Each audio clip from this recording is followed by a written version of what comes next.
Opinions hurt for $6.99. You're proving my point. PP is not willing to buck the trend. He falls in line with orders and tradition. The tax will stay. Mark my words. Okay, well, if that's the bet you want to make, you're making it. So yeah, loud and clear. I think, Marty, what do you think about that? The carbon tax. I think it'd be political suicide if he didn't axe it. Like if that was in his first move. Well, I mean, I'd like him to axe it, and I'd like him to go even further. I mean, I'd like him to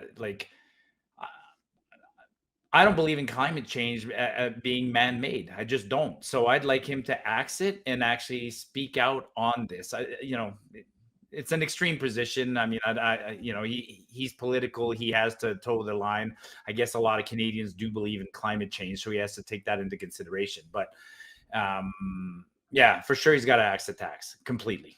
And that's a clarification I want, because right now when he says axe the tax, is he talking about just stopping this latest increase, or is he talking about completely removing it? Okay, so that's something I was worried about actually in his latest rhetoric. He's been saying, before we go too far, I gotta crack a beer, dude. Oh, cheers, cheers, brother. I've been waiting all night, man. So here, cheers. Okay, so back to the carbon tax. You don't drink when you cheers? Sorry, I was answering the question. Yes, Oh, you know what? I always wondered why some people don't do that. I mean, I thought maybe it was a French thing. Oh no, no.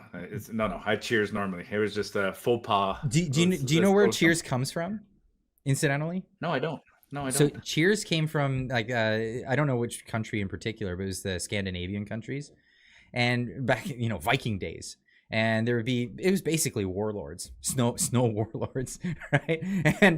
And they would get together, and there would be like diplomacy amongst warlords, and they would meet in these restaurant bar kind of places, and they would have big tables, and everybody would drink beer or mead or whatever it was that they had at the time, and they had a rule because there was poisonings amongst these warlords. So what they would do is at the beginning of the meal, they would all pour these glasses out, and they'd be all right with each other, and they would pour them out so they're all right top to the very top, and then they would smash their glasses together so that they'd all pour into everybody else's, and then they'd stare each other in the eyes and drink together. And that's where it came from, and why it's so important that you actually take a sip when you cheer somebody. Yeah, cool. I like that.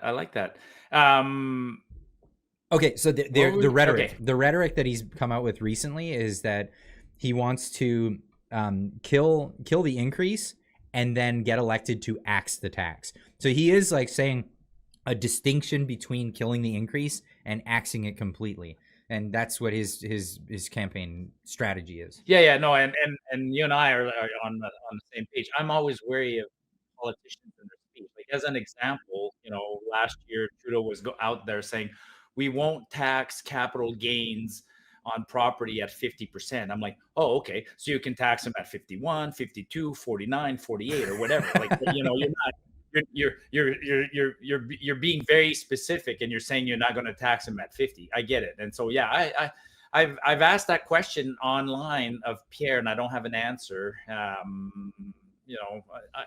think he's genuine. I think he wants to axe the tax completely. I mean, I'm still fascinated by the fact that the Liberals and the NDP are making this a hill to die on. It's a crazy hill to die on. Like,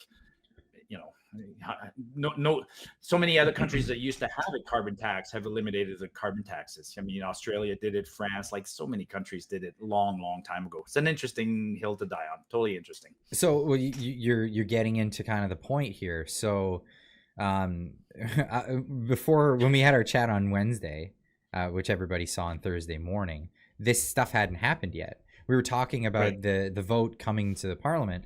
Now, since then, the vote went and it didn't pass, which was kind of predictable. But it really became now a focus on the NDP. This is the NDP. This is their hill. They're the carbon tax coalition. Like I know that's been the thing, but it's solidified now. They are the only thing between Canadians and an increase in the carbon tax, and not only an increase in the carbon tax, but the carbon tax period. Yeah. I mean, yeah, we saw the vote yesterday, or we saw the vote. Like we said on Thursday morning or Wednesday night. I hope every constituent who is in an NDP riding saw what happened. I mean, it the MPs are not voting with their constituents, not even close. I mean, we survey after survey, seven premiers have sent letters to the prime minister asking him not to do this. Seven premiers, who represent, in fact, they represent pretty much all the provinces that have a carbon tax, because for all intents and purposes, Quebec doesn't have a carbon tax. Like that's their cap and trade bullshit system. So 7 out of the 9 provinces that have a carbon tax have asked that it not go ahead. And Trudeau's answer is, well, I guess he's a higher authority. He represents, I don't know, he represents Canadians in a way that the premiers don't represent Canadians. I don't understand his logic. He doesn't believe in democratic rule at this point. He says that he's in a position to save the world. He's saving the planet now. He's on a higher mission. He's on a mission from Gaia. I mean, he's not one of the Blues Brothers, right? Well, I mean, lately he's been so full of weird contradictions. I mean, my favorite line of his right now is that, basically, I screwed up the whole country. The country's a mess, and I couldn't possibly leave now. It needs to be fixed. And it's like, wow. So, and it was broken. I don't even know. I can't even do the mental gymnastics in my head that he's able to do. You know what I mean? Like he's again, we've talked about this quite a bit. I mean, on the one hand, 8 years ago, is like, we need a great reset. And now he's saying, well, no, we don't need a great reset. The country's great. And then in the next interview, he's like, oh, no, the country's broken and I need to stick around to fix it. And I was like, I don't know where he is. I don't know. And it makes me dizzy trying to match his mental gymnastics. I can't. I guess I can't. So I want to show you this. This is a tweet. I don't know if you saw this today. This was Yukon Strong saying, check out the Conservatives are within striking range of stealing Jagmeet Singh's riding. Look at this, how close they are in Burnaby South.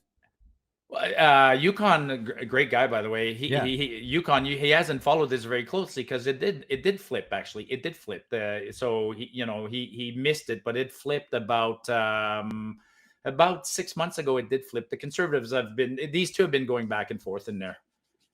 So, okay. Yeah, Jagmeet's not safe. Absolutely not safe. Well, he's safe. He doesn't care now. I mean, he's going to get his pension. His net worth is I mean, the guy's a Rolex man with his fancy suits and everything else. Okay, so why don't we get into this then? Because you brought up the pension thing, and this is the news that hit today. National Post: new Liberal legislation would ensure dozens of MPs secure pensions before the next election. And essentially, what they did, and of course, they gotta point out that there's a bunch of Conservatives that'll get pensions too, as if that matters. I mean, it's a Liberal motion. You know what I mean?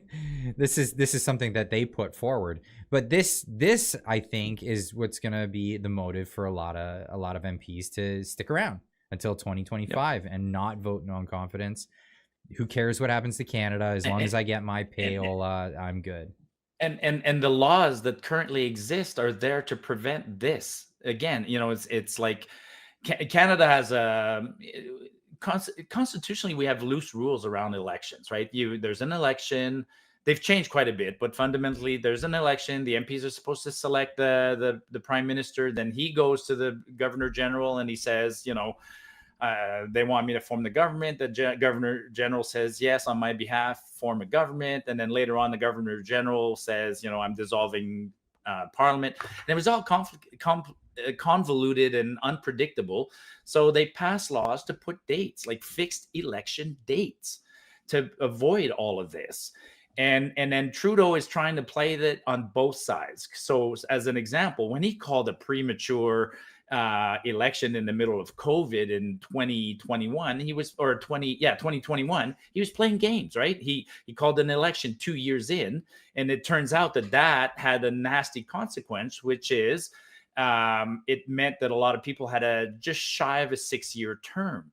And now he's trying to fix that by going, oh, I need to change the election date by a week. So again, it's just an example. He wants his cake and he wants to eat it. And they too. gave some excuse for like some Indian holiday or something. Oh yeah, no. It's like the election date is set. This will pass. And again, I have no disillusion. This will pass. Well, yeah, and I mean, it's there's just, so it's much incentive. infuriating as a Canadian. It's infuriating. Well, as they say, there's It's there's like yeah. 30 some odd conservative MPs that will benefit from this. So why wouldn't it pass? Yeah. Why wouldn't they vote on it? It's completely a selfish interest. It has nothing to do with Canada and the interest of Canadians, but it has everything to do with them and what's going on.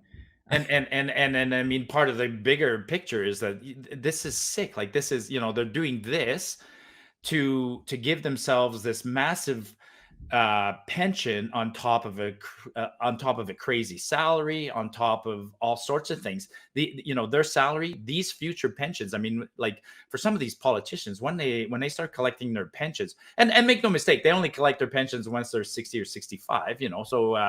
So a politician who runs now and loses, he won't get his pension until 60 years. But even from 60 to 80 or how long they collected, some of these pensions are worth millions of dollars, and they hardly contributed into it. And then what makes me really mad is that their pensions and their salaries are indexed to inflation. So again, they have no incentive to control inflation because who cares? Inflation's 10%. Their stuff will go up. Yeah, don't care. So yeah, we have so many flaws in our system, and then you got the odd government that comes in. As an example, Alberta MLAs don't have a pension anymore. So I can't. It was Ed Stelmach. We got rid of them. So once in a while, you got a guy who comes along and it does something like that, which is good. But those are so rare. Another example is, almost every province and almost every federal government here passed laws like we had laws preventing governments from running deficits on budgets. Well, what does the next government do? Change the law, say, we're allowed to run deficits. Yeah. I mean, look at what's going on in the US right now. God, they're, Well, the US is a unique one. They wrote something, I don't know if it's in their constitution, but there's a law stating that there's a cap on spending. Yep. And then they can't undo that law, apparently, or it'd be very unpopular to undo that law. So what do? Every 6 months they have to go in and then they have to raise the cap on spending. And it's a whole ordeal. Which is why they're filibustering right now. The filibuster, and the reason why is because every time they have a bill to raise the spending limit, they insert other stuff into the bill. And this should be criminal. Every bill should be like one subject only. One thing. We do the same thing in Canada. I mean, Harper got criticized for the omnibus bills, right? They were, or budgets, all-inclusive budgets. Mm-hmm. And we do that now. They pass bills that are 240 pages long, and then you got to go read into them and go, wait, why are we giving $50,000 to a golf course in middle of nowhere, Saskatchewan? And it's in there. It's crazy what they throw in these omnibus bills. Yeah, it's insane. But I love the filibustering in the US, though. I mean, it's a little bit different than ours. Did you see the videos yesterday of them dancing in the Senate? I did. I didn't know what it was about. I've been so busy paying attention to this stuff over here. Yeah, it was part of that. Oh God. Hey, before you go to some of the comments, I'm sure you got some comments, but I was going to get to that. Yeah. Yeah, not to beat a dead horse, but I got a story about piano tuning. Okay. Yeah, because did you catch? I played a tune for everybody. I heard the. I did it terribly. It's all good, but folks will know this. Marty's an engineer, and everybody thinks that engineering is a very precise science, but guessing is a valid way to solve a problem. It's a very valid way to solve a problem. Yeah. And I was on a course where the instructor demonstrated this, and at the beginning of the course, and he asked a question: how many piano tuners are there in New York? And so it's like, how many piano tuners are? And he broke us up into little teams, and then we broke out the problem. And so quickly it'd be like, okay, how many households are there? I might say 10 million. You say 8 million. How many people per household? Okay. How many households have a piano? How often does a piano have to be tuned? And how quickly can a guy tune a piano in a day? And therefore you do the math. and so everybody approached it quickly like yeah, but that. not everybody's And going to tune their piano in a regular you might say maintenance. you might say there's 1,000 households. I might say there's 400. You might say a piano tuner does it this way. Anyways, the point of the story is when we were all done and we're all showing our results, it was like, holy shit, man. You know, like I had 72, somebody else had 68, somebody else had whatever, 200. There's the odd weird one. And then we went through the phone book in those days, and then it was like, oh wow, there's whatever, 47 piano tuners in New York. So yeah, no, just lighten it up. I'll tell you something about pianos is you can look under the hood of a piano, and there's this little piece of paper, and piano tuners will sign it. Yeah, and it's like a maintenance schedule for a car, essentially. Totally. And this thing was tuned the last time in the 1990s. Wow. But I bet you any piano that you look at is similar. Like they get tuned once and then they just sit there. And like people who actually bang on keys and know about piano tuning, they say you're supposed to do it once a year. Dude, have you ever done an oil change on a car where you thought that the last time it was done was 10 years ago? Probably, right? I mean, some people don't do a lot of maintenance. Yeah, I've seen it. Yeah. You take the plug out and like nothing comes out, but there's something in there. Oh, that's too funny. But yeah, 40 something, and you guys are all guessing into the tens of thousands. Yeah. Too funny. It's a bit more niche than that. I think it's even more niche today, because I was asking around, and there was only like 3 names that people in the know could get. Even you mentioned the piano and electronic tuners, and I know guys, Tamara can answer this probably. I mean, she plays more guitar than all of us, but it's changed now. Electronic, you can have a tuning app on your phone that's almost, that's pretty good. I mean, the old days of, the days of pitching, hitting whatever tuning that fork, vibrations. Yeah, tuning fork. Actually, I just come back from the Cairo, and I swear to God, that's one of the tests he did on me the other day. It was a tuning fork. He vibrated something, and he touched different muscles, and he's checking the reaction of my muscles. Speaking of tuning and maintenance, holy shit, man! Marty, I went today. You're 200. You're 444 hertz right there. Yeah, I went today, and man, did he hurt me. Like, it's scary. Like, he put all his force, and then you just hear this crunch. I was like, whoa. He says I'm going to grow about an inch when he's done. Oh, that's funny. That's funny. Yeah, Maybe I should go to the Cairo. Gain a bit of height. Hey, why don't I get to some of these super chats here? I'm going to have to do a refresh because there's a pile of them coming in. Let me just where were we? Okay, Chris B with 699 says Block said they would have voted for non-confidence in Trudeau, but non-carbon tax. So Pierre's and Block's need another non-confidence vote ASAP. Yeah, I suppose there's one coming. We'll talk about it, but there's a vote coming in about 4 weeks. Okay, yeah, well, that's the budget, right? Yeah. Okay, we'll get into that. Osnuru for $10 says, don't tell my boss that I watch Clyde and Marty while I work. My wobbly pop is what? Laproig? Quarter cast. Glory to Scotland. Okay, fair enough. Yeah, I'm on the Asahis tonight. That's my go-to. What are you drinking, Marty? Wayfinder by Big Rock, local brewery. Ooh, nice. Tamara Leach. That's a familiar name. She's in the super chats here. 699 says, "Cheers, gentlemen. So much toxic masculinity." Of course.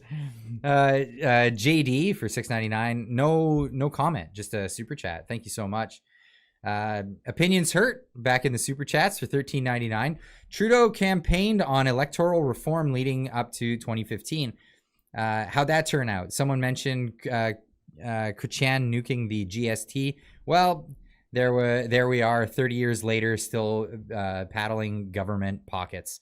That's true. That's not. He's not lying. That's absolutely true. Yep. No, the thing about the electoral reform, that was a big one. I mean, between and it ties into what we're saying, right? Like electoral reform includes election dates, the size of the writings, but mostly in this context, it was the first past the post. People wanted that change, and we all thought that I was worried about the change because most likely the change would be in favor of the Liberals. But again, it's one of those things. The Liberals are incapable of doing anything, and you and I have talked about this many times. I mean, there's a lot of rules that they propose. I don't actually worry about it too much because they can't do anything. And, this was a Marion Monsef fiasco. Remember her? I mean, she was the one tasked with that. And then in the end, she ended up being the one who thanked our brothers in Afghanistan, the Taliban. Oh my God. Oh, wow. Yeah. Did you hear Trudeau's most recent reason why he reneged on the whole electoral reform thing? No, I didn't hear. I always thought it was sheer incompetence, but okay. So here's what he said. This was like last month. He was asked about this. You campaigned on all these things. Now you're getting into housing. Like, what are you doing? And he was seriously asked that. And then he answers. He says, when I first got into government, I had a majority government, and I didn't think it would be fair to just go ahead and do the electoral reform like I had envisioned, because I would just be ramming it through. It's like, are you serious? Like, that's what democracy is. Anyway, so he said he didn't do it that way because of that, and then as soon as he became a minority government, nobody could get along and nobody could agree, and that's why it never happened. Like, get the hell out of here. It's the worst excuse ever. Like, actually, now you've made me curious. I might go tomorrow and look up and try and find the 2015 campaign promises, because I can hardly think of anything that he's done in the last 8 years that would have been a campaign promise other than marijuana. He did marijuana. Even the climate plan was loosey goosey. What else did he do? He didn't campaign on gun laws. He didn't campaign on anything. And he's done nothing. He's done, let's all face it. He's done nothing, man. He's done nothing. He's done nothing good, that's for sure. Nothing good. Yeah. Nux for Cup for $10 says, could any other man show us Canadians just how broken and fragile our system is, and how susceptible our government really is to corruption? It really is that. It really is that. It's wow. So corrupt. And what we're seeing, it's always been going on, right? That's an interesting question. I mean, I get that kind of discussion with people all the time. Like, why is it so bad? I'm like, well, it's probably been bad forever, but we didn't know about it. So kudos for the fact that we have access to information. But at the same time, how bad it's become is out of control. I mean, you showed the video of David Yeo there. I mean, look at him. He's like sitting there with his medals and he's laughing, and he took us for he took $9 million, man. $9 million. I've been working for 30 years. And I don't, I didn't earn $9 million working for 30 years. Like, these guys took in a year or two what twice, three times what some Canadians would take 3 lifetimes to earn. And it's fraud. Like, it's pure fraud. When he took it off of but that's the thing. He took it off the backs of those people that are trying to earn that money. And that's what's so egregious about it. And that's what's so that's like, okay, go embezzle from Coca-Cola, or go embezzle from, one of these Disney or whatever. You see if people care. See if people care. Like, yeah, it's illegal, and they're going to go after you, and they're going to sue you, and they're going to try to get charges brought for you. But this is the taxpayer. This is people that are struggling on their own. And this guy's hosing us for $9 million, and he's laughing with his medals on and his pictures and all, I mean, I'll speak about this very personally. In fact, just today, I finished the taxes, the last of my batch of taxes. So, there's 6 in my family. So one of my kids came over this afternoon and I did his taxes. And I'm not going to tell him, but, Patrick, you paid $3,000 in taxes and it was for nothing. It's for nothing. The $3,000 you gave was for absolutely nothing. Like, I'll show you the video of David Yao. He took a chunk of it. I'll show you the video of this guy. I'll show you the guys in Ukraine. I'll show you Vladimir Putin. I'll show you the classes that we're teaching in some country. I'll show you the the scientists who did some bullshit study on God knows what. And that's what our government does. And that's what happened, Patrick. You gave somebody, the government, $3,000. Yeah, absolutely. And it's not by choice. You're right. I mean, if Coca-Cola promises something to a shareholder and the shareholder willingly gives to Coca-Cola and the return's not there, I feel bad. If Coca-Cola lies, then the shareholder has some recourse. He can at least say, well, I won't give you money last year, lesson learned. Whereas we as taxpayers, I have no choice. Yeah, Patrick, you just wasted $3,000. If it was Coca-Cola, he's like, well, I'm not buying that next year. But what's my son got to do next year? Give him another $3,500. And then the year after that, what's he going to have to do? Give him $4,000. Even when he knows that they're wasting the money, yeah, just keep giving it to the government. Well, and people the people that are lining up in food banks, they're also contributing to that. Like that's you really have to think about that. People who are lining up in food banks paid money that went to that guy sitting in his office that got $9 million. Yes, we all do. Yes, one way or another. That's absolutely freaking crazy to me. That is freaking crazy to me. Yeah. You don't want to think about it too much, right? Let's go back to thinking about space and the infinity of space, and let's blow our minds thinking about that because we're going to blow our minds if we think too long about the corruption in our government. Oh man, yeah, we will. All right, let's get to some of these others. Pam Lambert for $2 says politicians can draw their pensions at 55, so you don't have to even wait till 65 if you're a politician. That's a big campaign thing that the Liberals are pulling out, is that under Harper, Pierre Poilievre voted for the age to go up to 67. What else are we gonna do except raise the age when people are living longer, and when, like, seriously, this is a serious question. Look around the world at the age of retirement around the world, and it's higher than 65 in almost half the countries. The Italians, the Spaniards. The only one that's remarkably low still for modern society is the French. The French somehow or other just don't want to work, and they got a low retirement age. But Korea, Japan, lots of countries.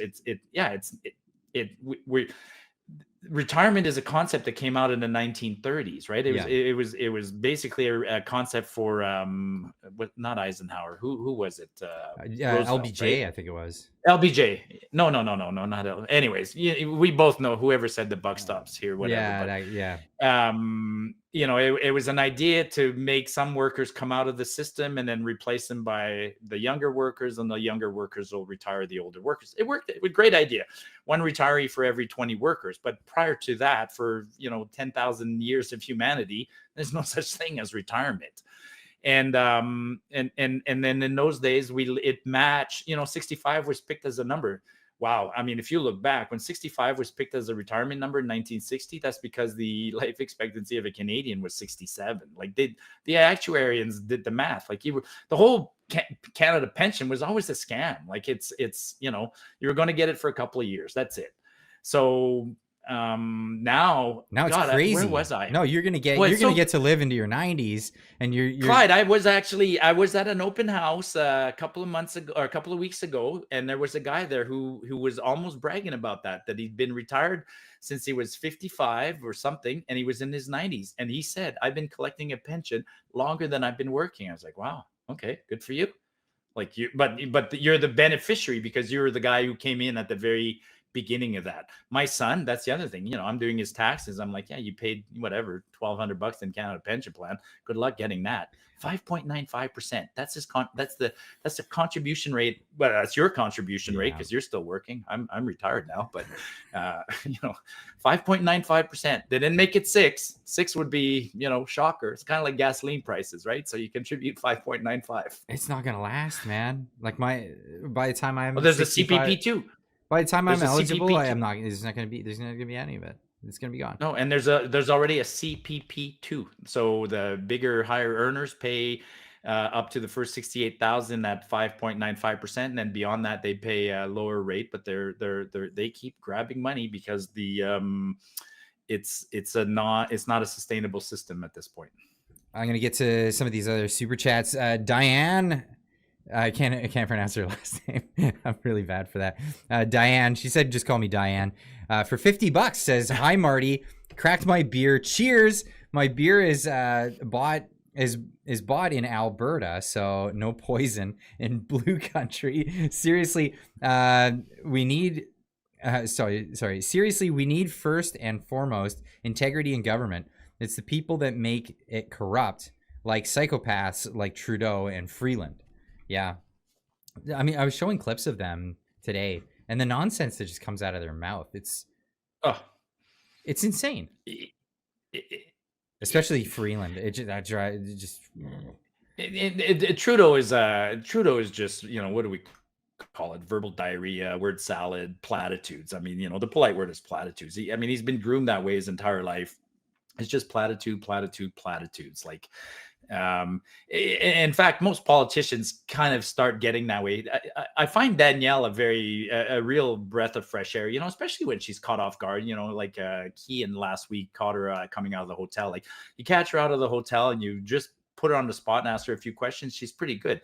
But I've met my share of even conservative politicians, and it's like, oh, come on, man, just cut it out. Like, just give me an honest answer. Like they after years of being in politics, they get to that point.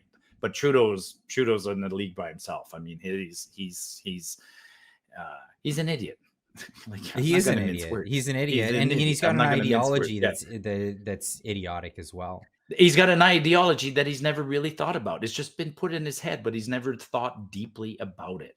That's one of the things I admire about people, is people who can think about something, do a thought experiment and think of consequences. Trudeau can never, Jordan Peterson, that was the best answer ever. I mean, somebody asked Jordan Peterson, like, if you had something to say to Trudeau, what would you say? And I was surprised. He paused and he thought deeply about it. And he said, I'd tell him, do you ever think that your actions could have negative consequences? But we know the answer. I mean, Trudeau doesn't think that way. Like, he's incapable of admitting that something he did would have had a negative impact. And you and I know everything in life. There's always the possibility of an unintended consequence to any action. Anybody that studies economics would know that, absolutely. Unless, I mean, especially if you're looking not just in economics, in life in general, right? In everything. I mean, I'm going to have a party and I'm going to invite 16 friends, and all of a sudden you have a friend that you have a fight that breaks out among your friends, and you go, ooh, I never thought of that. I didn't think about, Cindy and Bob don't like each other, whatever. Like, there can be unintended consequences to every action. A big shout out to F.A. Hayek. He's not around anymore, but anybody who wants to read his works, The Road to Serfdom is a great example of especially this. It's the old adage, the road to hell is paved with good intentions. It really is the unintended consequences of just idiotic ideology, really, at the end of the day. I wanted to bring this up because this is you brought up Kean Bexty. I've yet to meet him. Hopefully one day I'll get to meet him. He seems like a pretty decent guy. He's a bit aloof. He's an odd bird. Fair enough.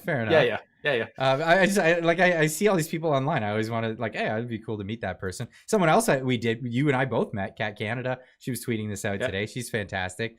Despite typically being seen as a bastion of liberalism in Canada, polls are showing that BC is quickly becoming one of the most conservative provinces. That's a good sign. She's from British Columbia as well as me. And Marty, I hope you're coming out in June. That would be really cool. But this is an article that Kean Bexty, was it Kean that wrote this? Maybe not. It's from the Countersignal, his publication. Basically going over, so polling in Canada looks like this. It's gone very conservative in Canada. We've all been following this, but we're still in the territory where there could be a strong opposition with this coalition. And this is where we pound the pavement. We go talk with people, and we reach out to the other side and we say, like, listen, don't be crazy. Don't be crazy when you're talking to other people on the other side, because they're sensitive little snowflakes and stuff. But, like, talk to them and say, listen, all of the stuff that's been going on lately that you disagree with, it's been coming from the liberals, right? And then let's say, and this is why I'll take a I'm going to look at the NDP and I'm going to look at their platform because I'll never go conservative. This is a typical thing in Canada. This is just a strategy that people have. Well, look at the situation that we have. For these years, it was there were a minority government, but the NDP propped them up. So this can put us over the edge in going in this direction. Now in British Columbia, we have another situation. We have the largest rise in the Conservatives. That's I don't know. I haven't ever seen this. They're up 32%. And if you roll in that BC United, do you think they'll roll in with the Conservatives? If let's say BC United finally said we're done, we give up, would their voters roll in with the Conservatives? Probably, right? Yes. Yeah. You know what? BC in a sense is very typical of Canada. And this is my observation about my neighbors and my cousins next door. You know, I deep down I would think of you guys as conservative.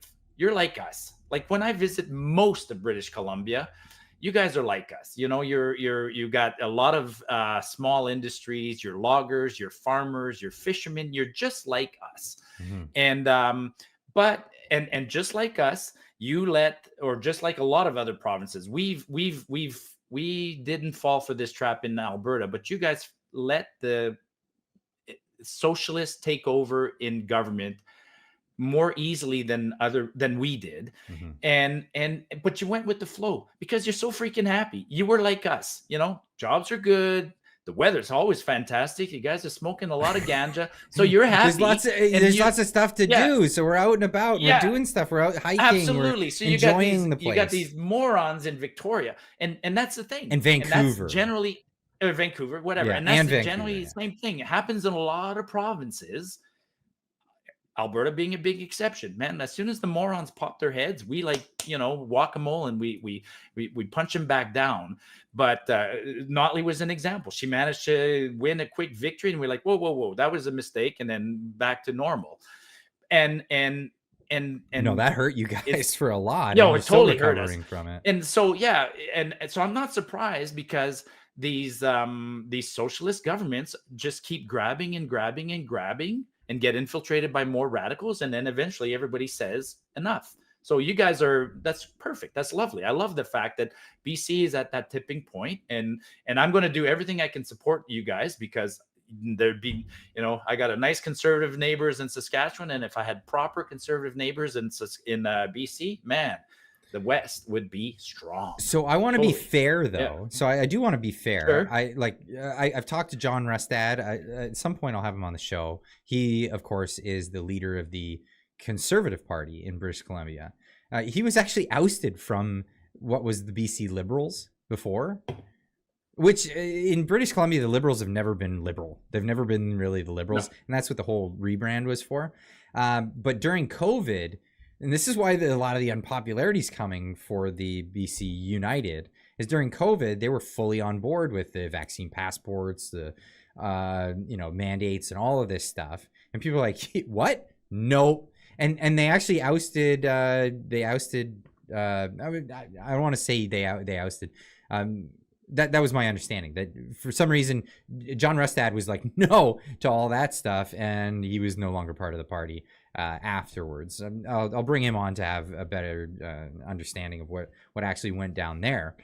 But in all fairness, I would like to talk to somebody representing BC United, bring them on, let them share their point of view, because I don't want to be so one-sided about this thing. Yeah. But that being said, it looks like they're the vote split.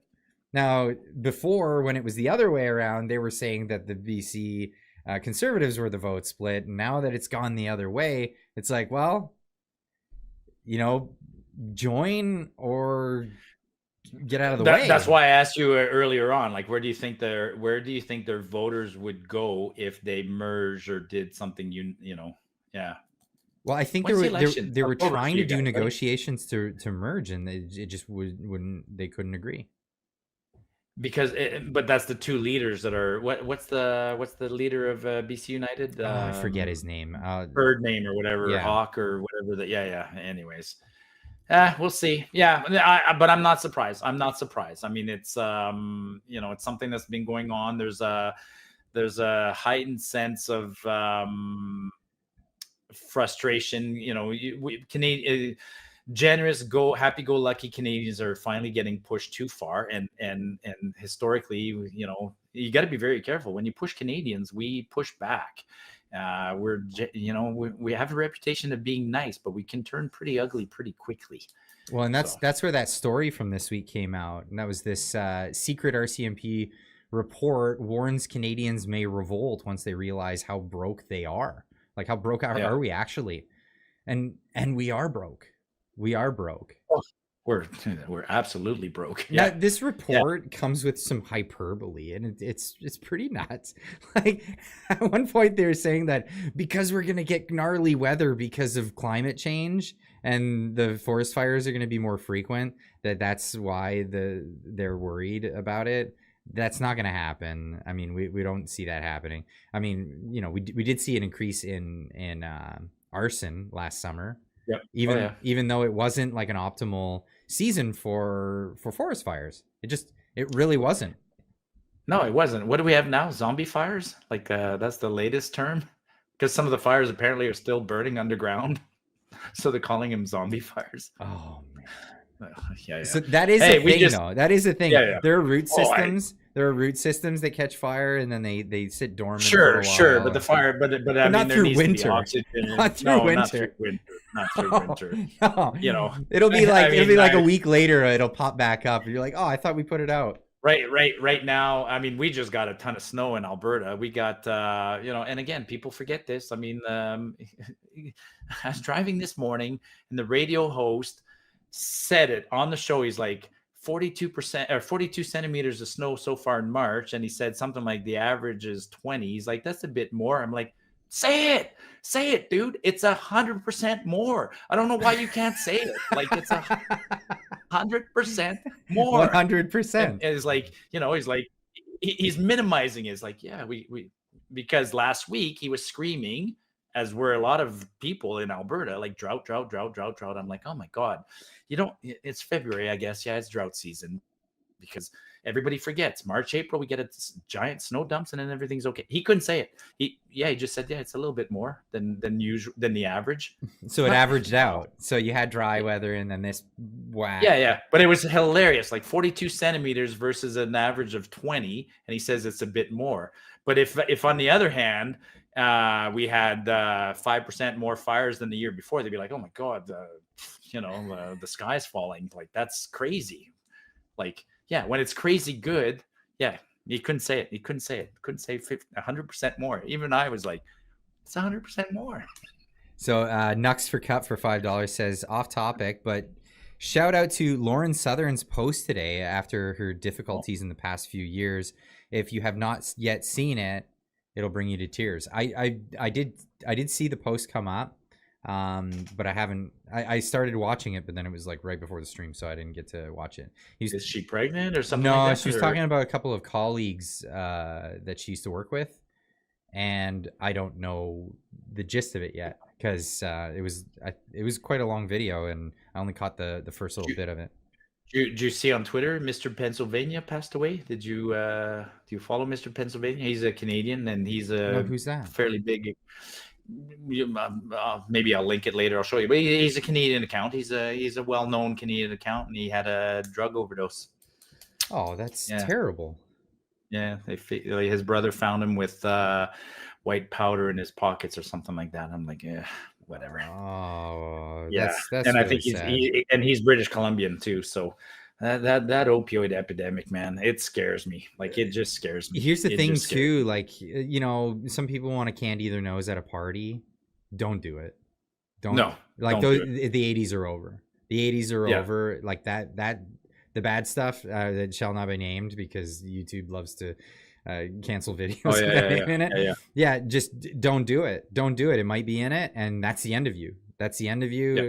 For a party favor. Like, no. Yeah, stick to beer, folks. Yeah, stick to beer. Just stick with it, whatever. Or legal substance. Well, all this stuff is legal now. How do you even say that now? I guess just stick to beers or whatever. Have your fancy grass. Christina, no, I'll go look for that Lauren. I'll look for that Lauren post. I didn't see that today. I was busy all day. I was yeah. Christina for $5 says, just a reminder, I'm still waiting with bated breath for your Spotify channel. LOL. I missed so many of your releases this week because I was low on data. I keep forgetting to set up Spotify. I got to talk to Twos.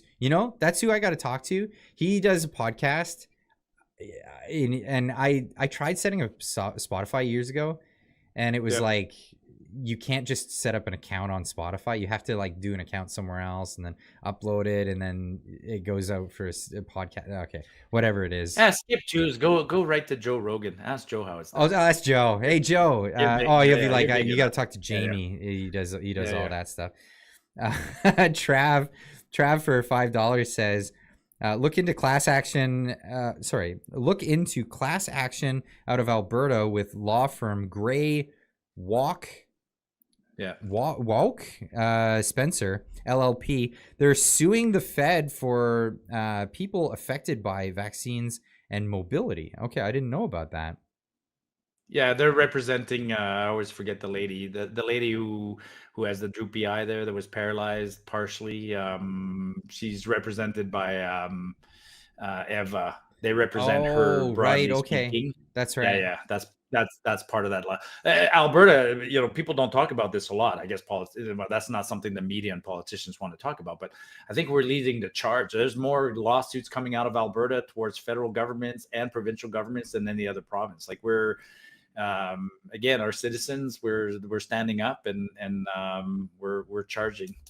I mean, that was another disappointment for me this week. I got to verify if this is absolutely true, but somebody shared a page of the vaccine schedule for Alberta, and Alberta released a new vaccine schedule for kids, and the COVID vaccine is in there. And I'm like, come on, Danielle. It's like, shame on you. Like, shame on you. Like, did we not learn anything from these? Wait, can you get your kids? Can you get your kids normally vaccinated without that schedule in it?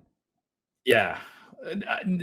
My understanding is that this is kind of the schedule that leads to that's not totally mandatory, but if you want to put your kids in school, that's the one, you have to have these vaccines kind of thing. And so I'll follow up on that. I might have spoken a bit out of turn. Somebody shared that with me today. I always worry about that because, I want to get my kids, vaccinated for polio and all that, like I did with my first two kids. If I have any other kids, I just don't want them sneaking in some other mRNA or something like that you know what I mean? Well, I mean, that's a whole talk, who's still talking about that? Actually, Jim Carrey still talks about it. And who was his ex-wife? What's her name? They bring up good point when it comes to vaccines. I mean, the list of suggested vaccines in the US, are we getting in trouble? Yeah, we might get into territory that, we'd have to take to Twitter or something like that. Yeah. Then let's drop it. Live show. Yeah. I can always just shout out to, not a shout out to him, but I was listening to Levine the other day, and he got killed in the middle of a podcast, like in the middle of the show. YouTube shut him down, and I'm not sure why. He wasn't talking about anything sensitive, but Bill C-63, folks, it's coming. Like it's it's not law yet. So like if people are it's not law yet, but they're testing it. The algorithm's working. I don't know. Yeah, there's for sure.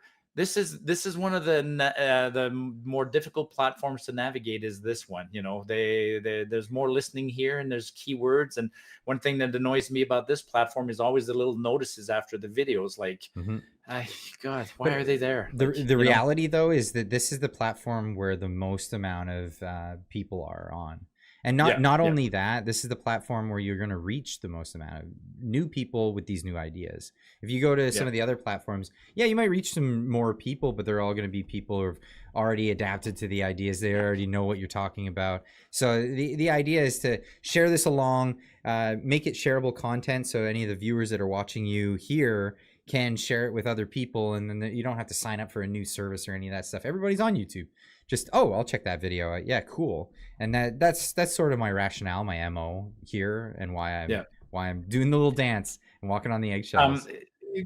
Clyde, the questions are going by so fast, right? Like it's crazy how many comments are getting there. Just and I know it's like this every week. Just a shout out to the folks, or just a comment, right? I don't know if you'll have a link below or whatever, but you can find me on, you know where to find Clyde. You can find me on Marty Up North on Twitter and on this platform and so just go to any of my videos. More preferably, if you want to ask me some questions, because there's some good questions there, find me on Twitter and ask the questions, because I answer almost every question. Marty don't work anymore, so Marty loves to interact with people all day long. Does Marty always talk in the third person? When he's on shows like this, yeah. All right. Where was I with this one? Marty's not on drugs right now. Marty's drinking a beer, but Marty's also like completely loose, man. He just came back from the Cairo. Oh, loosen up, no man. joke. Loosen up. Like, it's great. When they, have you ever been to Cairo? Like when they this guy's good, and when he does those adjustments, he like today he did, let's say, 8 adjustments, 8 snaps, right? And he does about 4, and then he's like, get up and go walk. And when I'm walking, I'm like a drunken sailor. Like, it's crazy because it really changes your sense of balance when they snap you back. I'll share this on Twitter in the coming days. Like he did a full-blown assessment, and he put like a box and diagrams. Do you have a video of him doing it? Not that, but I have some pretty cool stuff that I will share with people. I'm crooked, man. I've had 3 major injuries in my life. I broke my back once on the snowmobile. I broke my tailbone cannonballing off a houseboat in shallow water. And then I did a few other stupid injuries, and they're all healed. But what happens is when you're injured, your body compensates. And then, so the injuries are like decades old, but the body is crooked because of what it did to compensate for the injury. So we're just, anyways, it's fascinating. You heard it here first, folks. Marty's as crooked as a Trudeau cabinet member. There you go. And then the Cairo was like, man, you asked some good questions. I'm like, dude, I'm an engineer. He's like, oh shit, like, are you going to want to see pressures and volumes? And I'm like, well, if you have them, sure. If you've got them. Can I get a chart? I'd like to get a flow chart of that. Yeah, he told me my head weighs 48 pounds. I'm like, bullshit. Oh, that's really funny. Okay, let's move on to some of these chats. Trav, looking at the class action lawsuit. Christina, for $5 says, also, I'd love if you did a Twitter X space at least one time a month. I think it would be so much fun if you had people interact with you and miss all the live meeting. That would be a good idea. Actually, I should do that. Would you be into that, Marty? Yeah, I love spaces. I think they're great. They're because it gives an audience like this a chance to interact, and they're really fun. I like doing spaces. It would be fun to schedule like a time when I could do that. Like if I did it once a month. I'll work on that. I'll work on that and see what I can do for that, and see who else might be interested in doing that. Like, we could probably get a cool panel together if we did it once a month. You don't want too many people. Like a good space is. We can talk about this offline, but I do them with about 3 or 4 different people fairly regularly. People Eva likes to put on spaces. Amanda, Legally Purdy, out in Ottawa, loves to put on spaces. You got a couple of guys from BC. There are guys who have spaces every single night, and honestly, some nights when I'm not too interested in anything on the TV, I just join the space, not as a host, and spaces are great. You put up your hand, and then you get pushed forward as a speaker. They allow 12 speakers at a time. And I'm doing too much promo right now, but yeah, they're fun. Yeah, they're fun. No, it sounds like it would be a fun thing. Because I mean, there's like 1,400 people watching right now. I mean, this is your bread. Yeah, if you had 1,400 people, then you'd have to, the space would crash probably. Actually, that's a lot of people. If you had a 14, Well, the conversion rate I think is about 10%. So it'd be like. Actually, I think Elon tested that one time. Elon did a space, and he must have had 200,000 people listening to him. So he doesn't do a lot of spaces because he'll go crash his own system. That's not good advertising. That's for sure. Nux for Cop for $5 says BC is the test ground for every failing policy in Canada. The carbon tax, $10 daycare, supply and confidence agreements, all done here first. Yeah, it is kind of a test ground. Well, let's do the next test. Let's elect a conservative government. Yeah, you need to do some good tests, like you need a flat tax, or you need Yeah. things like that. Yeah. Yeah, why don't we test that stuff out? I'm keen on that. Uh, Tammy Jubinville with a $10 super chat says, "I work retail. I hear people talking all day about getting rid of Trudeau. I'm in a Tory riding, but a year ago everyone was afraid to say anything. It's definitely changing." Yeah. Good to Yeah, hear. Yeah. I like to hear that things are changing. But yeah, people were terrified before to even speak out if they had I anything mean, not crazy she woke. she's not listening, but for me, the canary is my sister. I mean, my sister lives in Ottawa. My sister's a civil servant in Ottawa. So, Oh wow. we don't see eye to, yeah, we don't see eye to eye on a lot of things. And I was talking to her about a month ago, and I brought up Trudeau, and she literally said something along the lines of like, I can't stand that prick anymore. And I probed a little bit, and it was because of my nephew. My her son, my nephew, is 24, 25 years old, and him and his wife can't make ends meet, even in Ottawa. And they both went to school, they went to university, they did everything by the book, and they can't make ends meet. And that's what I said to my sister. I'm like, then stop voting for Trudeau, because this is the direct consequence.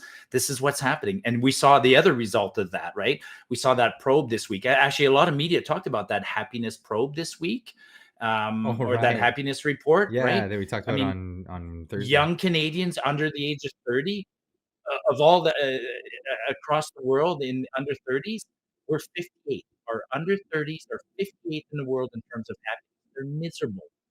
Our seniors are sixth in terms of happiness in the world. Of course, they're happy. If you're a baby, and I'm going to get in trouble for this, but you're a baby boomer in Canada who's currently 75 years old, man, you've had a pretty freaking good run.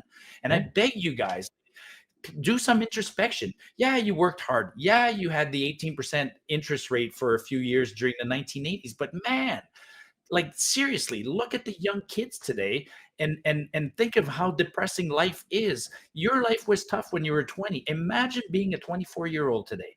You can't afford a house. You just did 3 years of school from home. Your prospects for employment are dismal. Your taxes are through the roof. uh, and yeah, and it's manifesting itself. Our 30 and under are 58th in the world on the happiness ranking. Not to mention the world just went on a hiatus for 2 years for you.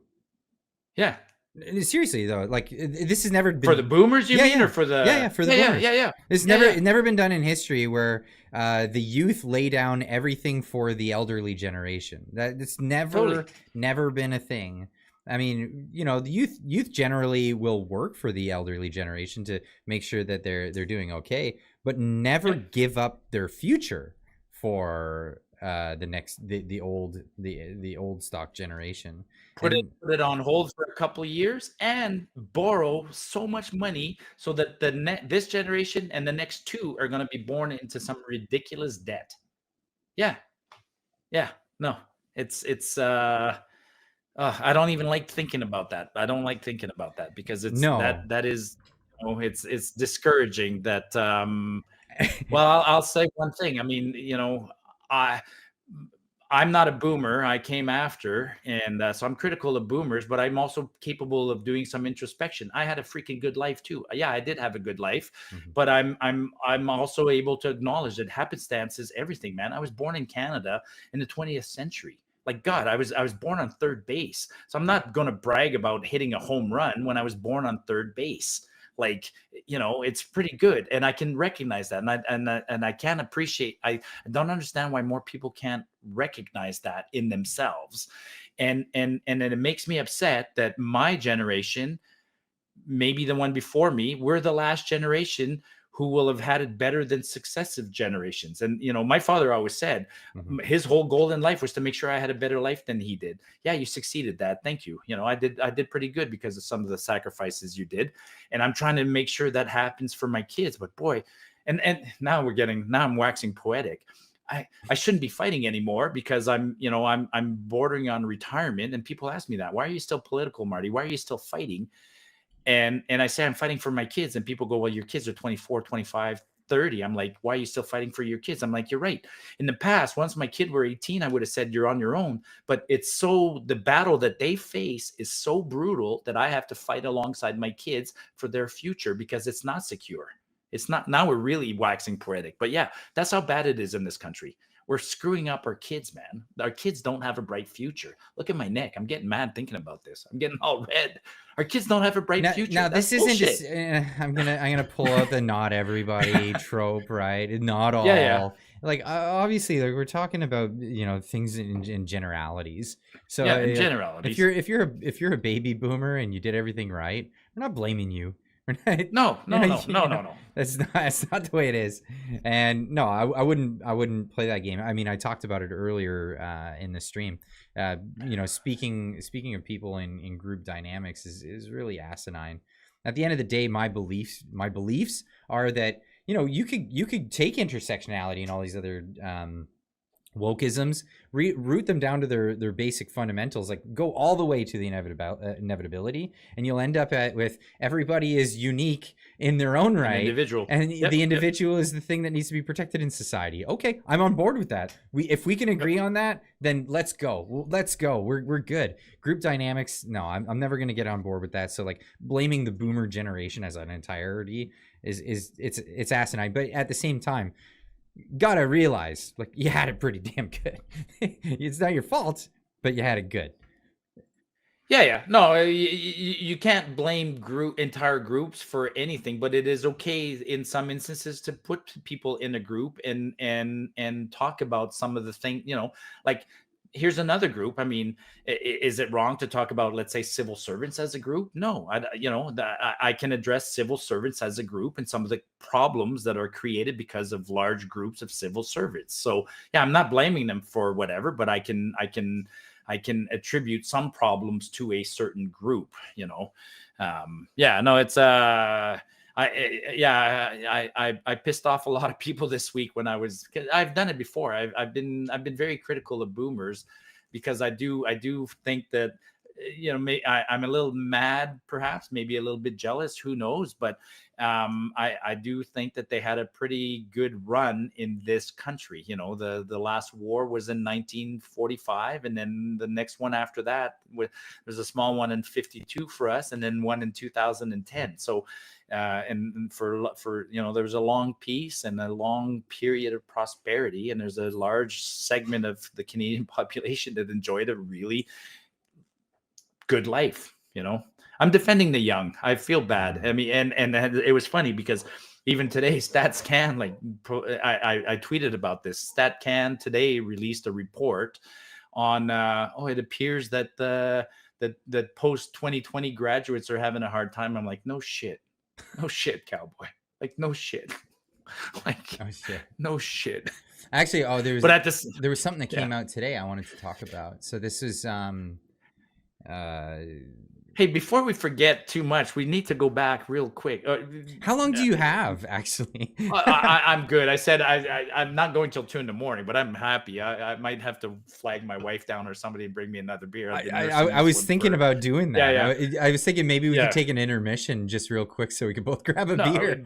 Don't need it. But talk about what you saw today, and then I want to go back to the budget because you were talking about a non-confidence vote coming up, right? Well, we'll get into the budget. Let me get to a couple of the super chats, and we'll try to give quick answers to them all, because we'll go on diatribes. I know the both of us can do that, but if we can try to answer enough of these as possible. As long as the people are entertained, or if they want to tell us what direction they want us to go, like take those comments and we'll switch the direction. I mean, Fair enough. So, okay, I want to make sure that I'm where I was. I think I'm not missing any. Okay, Nux for Cup with $5 says BC is the test ground. No, we went through that. Diane for $5 says, Clyde, did you talk about NFLD protesters where the RCMP horses showed up? Meanwhile, Newfoundland protesters. That's right. Yeah. Meanwhile, Hamas protesters get coffee with the RCMP. No, I didn't know enough about it to do a whole story on it. But I did hear about there was a bunch of fishermen that were protesting, and the cops showed up, trampled really bad. they're totally outgunned. I mean, the amount of, I guess the Newfoundland Constabulary or whatever, like they have a large their own mounted police, and I mean, there's more police there than there are protesters. It's just a crazy example. I posted on that one because this is an over the top example of a government trying to suppress a small riot. And it's not even a riot. These fishermen, yeah, it's a developing story, and you won't hear about it. It's not being talked about. Well, Just like maybe I should cover it. Maybe we should get into that. hang on, Maybe yeah, early next and week. keep doing that. I'm going to take these off and talk to my wife for 2 seconds, or Oh, I'm going to mute this. Hang on, I'm going to mute myself for 2 seconds. Okay, no problem. Louis A. King with a $5 super chat. Unfortunately, in BC, every time NDP gets in, they leave a big disaster, and then the Conservatives have to come in and clean it up. Yeah, it's unfortunate. The Conservatives end up having to clean up these messes, and then by the time they clean it up, they get voted out, and they don't actually get to do enough of the things that would bring a better system in. But maybe not in Alberta. That's not the case, but no. Again, I don't think. I think there's a way out of that for the Conservatives. You know what I mean? Like, especially for Pierre, I think there's a real good way out of it. Like, it doesn't need to be austerity. Like, you can clean up some of the mess, and the mess is not that hard to clean up, right? Like, shut down a little bit of immigration or slow it down for a while. Stop giving some foreign aid. Maybe pause the hiring in the civil service. And then lower taxes a little bit, and people are going to immediately say, "Well, if you lower taxes, you're going to have to cut services." No, you remove the paperwork for oil and gas developments and other resource development in this country, and then compensate that way. Like I think a really good conservative government can get us out of this mess without the pain, having to hurt, without the pain. I think so. I really do. Look at this. Look at this. Yeah. Come on. Don't be shy. Oh, come on. She doesn't want to show her face. Oh, my wife's the same. I gotta reach. She'll never be on camera. Oh, you gotta reach. I'm gonna have to go to the fridge and get another one in a minute. Yeah, my wife's a sweetheart. She brought me a beer. I'll give you a chance to talk to the chat in a minute here while I go get one. This is from David FL in the standard chat. He says Stanley Park is cutting down 160,000 trees because of fire risk. Did you hear about this? No, but that's a good plan. That's actually that's the right thing to do. Yeah, that's a really smart thing to do. Yeah, if you want the park to be sustainable, you need to go in, you need to prune. I mean, everybody knows about pruning. But yeah, trees need to come down, and yeah, that's absolutely a right thing to do. Where are we? G-Meister with $5 says Alberta gas tax is also returning on April 1st on top of everything else. So that's well, it was a temporary.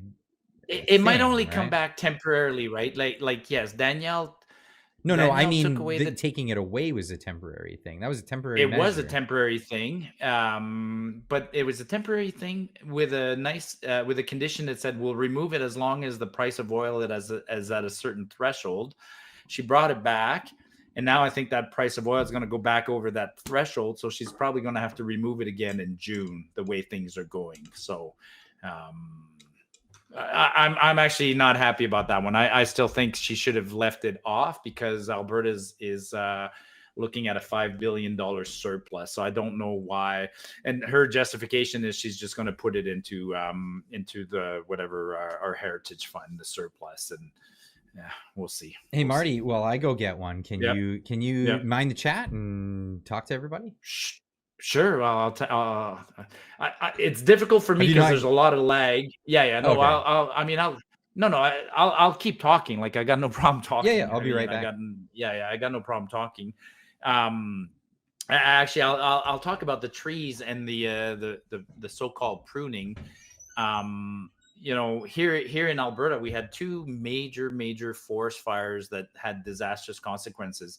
The first one was Slave Lake about 2013, and then 2019 we had Fort McMurray, and both clearly could have been prevented if the municipalities had done a better job of building that buffer around the cities. Everybody loves to see trees in their backyard and stuff like that, and everybody always talks about old growth forest. and old growth forest is actually the worst thing for the environment. Like a forest is just a living organism, and in a forest, no matter what, has to be cut down. That and it's a renewable resource, right? So and it appears that a lot of municipalities didn't learn that lesson. Because I can drive around Alberta and I still see lots of places where trees are right on the doorstep of municipalities. So I'm, I think that's the right thing for a place like Whistler to cut all those, to create a buffer. But more importantly, there has to be, old growth is just a weird concept. Everybody's like, oh, we like to see old trees, and no, old growth is a bad idea. Natives were great for that historically, cutting trees down and not letting a 200-year-old tree is a useless tree. It's counterintuitive because everybody loves an old growth forest, but it's a, well, you could keep one or two, and it could be a big celebratory thing, or even like a row of them. Well, as in fact, as long as you cut the trees that are growing around them, and yeah, and actually, let me correct. Some trees do live 300-400 years old. You guys have those giant sequoias and those redwoods. Those suckers are perfectly good going 300-400. Holy cow! Years. In New Absolutely. Zealand, apparently they have trees where there are like nests still in them from pterodactyls. Yeah. Oh, what? Whoa! Time out. Really? I don't know. I heard this. Tell me if I'm wrong. Tell me. Maybe they're petrified. I don't know. But, I think they might be petrified. I don't know. When I talk about old growth forests, I mean, like here, in my travels through the Rockies, when I see a tree that I estimate to be 100 years old, 100-year-old spruce is a dirty old tree that needs to be taken down. Like it, and if you walk into a forest of nothing but 100-year-old trees, that forest is dead. From a biological point of view, there's no moose in there, there's no deer, there's no squirrels. Like, no, the animals don't like it. They don't like it, and then it's just waiting for a fire. That was actually a controversial study back in the 90s, I think it was, or the early 2000s, because the spotted owl was always cited as only liking old growth forests, big trees. And it turns out no, they're actually quite nimble. They can navigate new growth, and they prefer it because there's much more of the things that they eat in the new growth areas. So I paced myself. This one took about an hour, so we'll grab another one, and we're good for another hour. And then after that, we'll see how it goes. Okay. I'm just nervous because I know you and Twos had, like you told me, you guys had a chat that went on till like 3 a.m. I'm like, okay. So we went on for like 2.5 hours, and then after the fact, we went on for like another 3 hours. Now, when you came to visit, that guy was fun. That guy is so fun. When you came here, we had a pretty good time in the kitchen. I don't know, what did we drink? About 18 beers that afternoon or whatever. Well, wow. However many you had. Yeah. And I have an event tomorrow. I have to go to the university tomorrow. I'm proud. I think I mentioned this last week, but tomorrow I get to give my middle son his iron ring. So I gave Nick, my older son, last year in April, his iron ring. So now I'm going to give Patrick his iron ring. For the viewers who don't know, I have an iron ring. I'm an engineer. This is an obligation I took. It's an oath, and so my son graduates this year as an engineer. So that'll be the third engineer in my family, fourth if I consider my uncle. Don't consider he's an engineer. So I can't get up. I can't stay up till 3 a.m. because I got to get up early. So and I got to be sober. I'm not gonna stay up till then either. I got things to do in the morning. But anyway, let's get on to some of these other ones. Do some chats, then we'll go to the budget. So James says, for $10, says, Canada feels like it's about to have our own Magna Carta moment due to government abuse instead of an English king. It would be unfortunate if we had to go back to a Magna Carta. I mean, I get the analogy here, but I'd be more worried about a French Revolution moment than a Magna Carta moment. Was a Magna Carta moment? So the Magna Carta moment was when they cornered the king and they said, like, listen, no, you're going to sign this and you're going to get you're going to afford us rights, right to a trial, right to all the, it was a series of things that was afforded to people because of that. And then he was allowed to still remain as king. I wonder what would have happened if he didn't. It would have been a French Revolution moment if he didn't agree to that. Yeah. Now you got to be careful about that too, because like what happened in the French Revolution, and this was after the, I believe it was after the French Scholastics. They were so close. They were so close to liberty. They were on the cusp of it. They were in the direction of it, and they got a Yeah, dictatorship.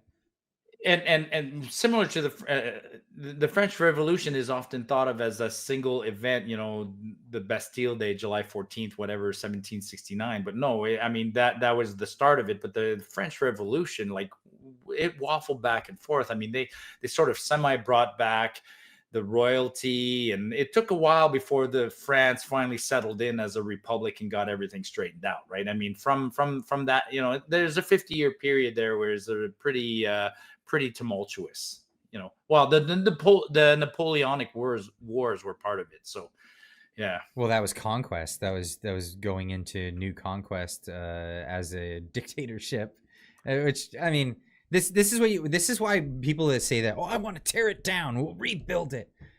No, I'm not interested in that. It's 400 years of evolution, man, or whatever, a little bit less. But yeah, like this is yeah, we talked about this. Fine tune it, man. Just push it forward a little bit, and watch what happens, and then bring it back a little bit, and then go forward again. Like, as an example, like I'm nervous. I don't like this assisted suicide. I don't know how that fits into a society. Should we rush ahead and go, oh yeah, let's kill everybody? No, let's that's an example of, maybe it is progress. Maybe it could have some really bad unintended consequences. Well, So we're starting to see as a that. We're starting to see yeah, that. so as a society, let's just move forward slowly. We don't need big giant resets. What would we reset to anyways? Like, humanity's been Stakeholder around for at least, capitalism. That's the yeah, like concept. what hasn't been, what hasn't been tried, like, by definition, this is one of the ways I think about it. I mean, by definition, any animal that exists right now is the best animal for this environment, Mhm. because all the other ones evolved, and the other ones died off. That's evolution. That's how it works. And I think of societies and capitalism and things like that, and systems of politics in the same way. So wherever we're at right now is kind of the best one. And to go backwards to anything, yeah, it's a step backwards. I don't want to try communism. To me, I don't want to try it. It's been No, tried. I and don't I want to and try I it. don't want to try stakeholder capitalism, No, because it no. has been tried. You know where it's been tried? China. And it's a really interesting concept, because China had its cultural revolution, and it was a flop. It was an economic disaster. And what happened afterwards was, what was his name, Dao Xiaoping, the leader of China from the 1970s. The one So after Mao Zedong, like, after Mao. okay. So he came in and he brought in some reforms. And what he did was he actually communicated with outside countries. And this is when Kissinger and all these guys started moving in, saying, "We got some ideas for you." And we all know who Klaus Schwab is. He was an apprentice of Kissinger. And they came in, Club of Rome, and this all sounds like conspiracy theory. It's not. It really isn't. Even Trudeau's daddy, Pierre Elliott, was in on this stuff. He was visiting Mao ahead of time, and then visiting after Mao's reign. Now they opened up 4 economic sectors in China, and they quickly learned that by engaging with the market economy, they could create tremendous wealth. And it was, but what they didn't realize is that it's all on the backs of either pulling resources out of true free economies, or exploiting their own people, and usually a case of both, right? And you couldn't have one without the other. You couldn't have the new China without America. Right, This right. new idea of a consumer economy, where we're going to drive economic growth with consumerism, and we're going to supply it with all kinds of goodies that's going to come from very cheap labor from the Chinese market. Right. And then you're making me think of another point. You can't have one group that just because they have their own border has a system that's radically different than everybody else, that doesn't work anymore. I mean, it might have worked in feudal Japan for a while, and it works in, I mean, it works in North Korea today, right? North Korea, how does it work? By not interacting with anybody else. But if you're going to interact with anybody else and do trade, then you're almost inevitably going to become sort of capitalistic, because whatever you have in your own little system is its own little ecosystem, and you won't be able to trade with anybody else, because you'll have I don't know how to express it, but anyways, yeah, I know what you're saying. So So this is where it worked in China for a while. Yeah, Well, it worked in China for a while. Well, and it still works that way. It's just not really doing so hot these days. But stakeholder capitalism is the concept where who are the stakeholders? Well, it's the state. It's the states and the corporations. And almost in line with what Mussolini was envisioning. This whole concept of merging state and corporation, making it like almost a single entity, a hydra of types. And then everybody else is just, they're moving towards the goals of this thing. And what is it? What does that take? It takes coercion. It takes pressuring people. It takes forcing. I mean, there's no other ifs, ands, or buts about that.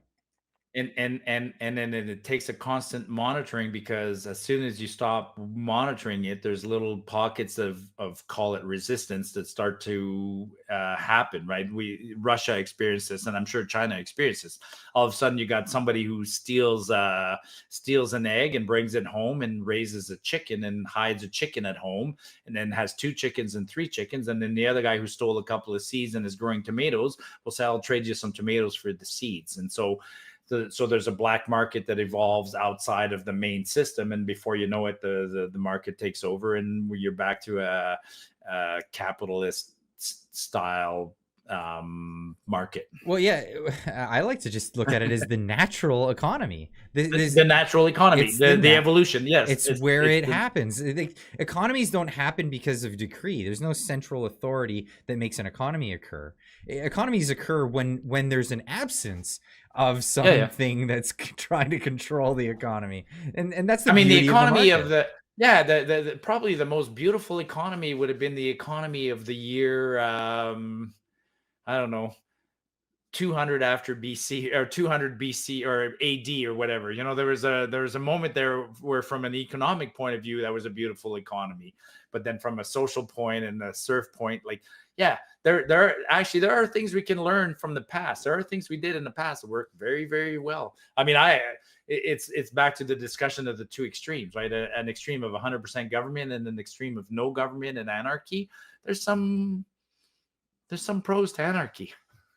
Well, I would say if you want longevity in your anarchy, you're gonna have to have like court systems that will like ensure contracts and things like that. Yeah. And that's actually my envisionment. Like when I read what the founding fathers of the United States wrote, they were looking at it that way. They were like the preferred state of things would be anarchy, where the market could function and everybody could manifest their own destiny. But the problem is there's going to be bad actors in this whole thing. Exactly, it's always if human nature, yes, if you program a computer to do a free market system without this trying to cheat human nature. Actually, that's a great video. I don't know where I saw that video. I saw a video on that. That was a study that was done testing computers against each other and programs against each other, and then who won, programs that were honest versus programs that were cheating. Tit for tat. That was Richard Dawkins. He wrote about it in one of his books. Yeah, I think it was the selfish gene. He wrote that. Which he called it tit for tat, and it was based on these birds, some coastal birds, where some of them would groom each other, and then the other birds, some birds would like. So if you're nice, if I groom you and you groom me back, we will both benefit. If you groom me and try and take advantage of me and not groom you, blah blah. It's been proven that being nice in competition is beneficial to both parties. Yeah, it turns out that the ones that didn't reciprocate, they would benefit in the moment, but they would lose out in the long run. Exactly. And so all the economic systems and political systems we've talked about, unfortunately, the damn human nature is always the problem. And actually, weirdly, I've been working out lately, and I go downstairs and I turn on videos, and you know what I've been watching while I'm working out? Star Trek, because Gene Roddenberry explores that concept in Star Trek of, you know, an unlimited and a universe with unlimited resources. Will humans just be good and do good? And he always has to throw in a little bit of, you know, jealousy and nasty stuff, because you can't get like the darker human emotions are hard to eliminate, you know, even in a world of, even if you and I and 10 other people were on an island with unlimited resources, one of us will somehow or other try and take advantage of the others. It's just human nature. It's just human nature. It is. Like, we can't get past it. I don't know why. It is. Actually, that reminds me of a book. A funny. Man, we're going all over the place. Yeah, we're going all over this the place. Chat. This is good. This is good. There's a funny book. It was written by Peter Schiff. It was actually written by his dad originally, and then he wrote a second version of it, and it was called How Economy Works and Why It Crashes. And it's written like a comic book, and it starts off with these like just a couple of guys on an island, and they got nothing. Like, nobody's got anything. And, you know, they all go out, they make spears, because it doesn't take any time to make spears. And they go out to catch fish, and it takes them forever to catch a fish. So each one of them can catch a fish a day. And then that was the sustenance for them.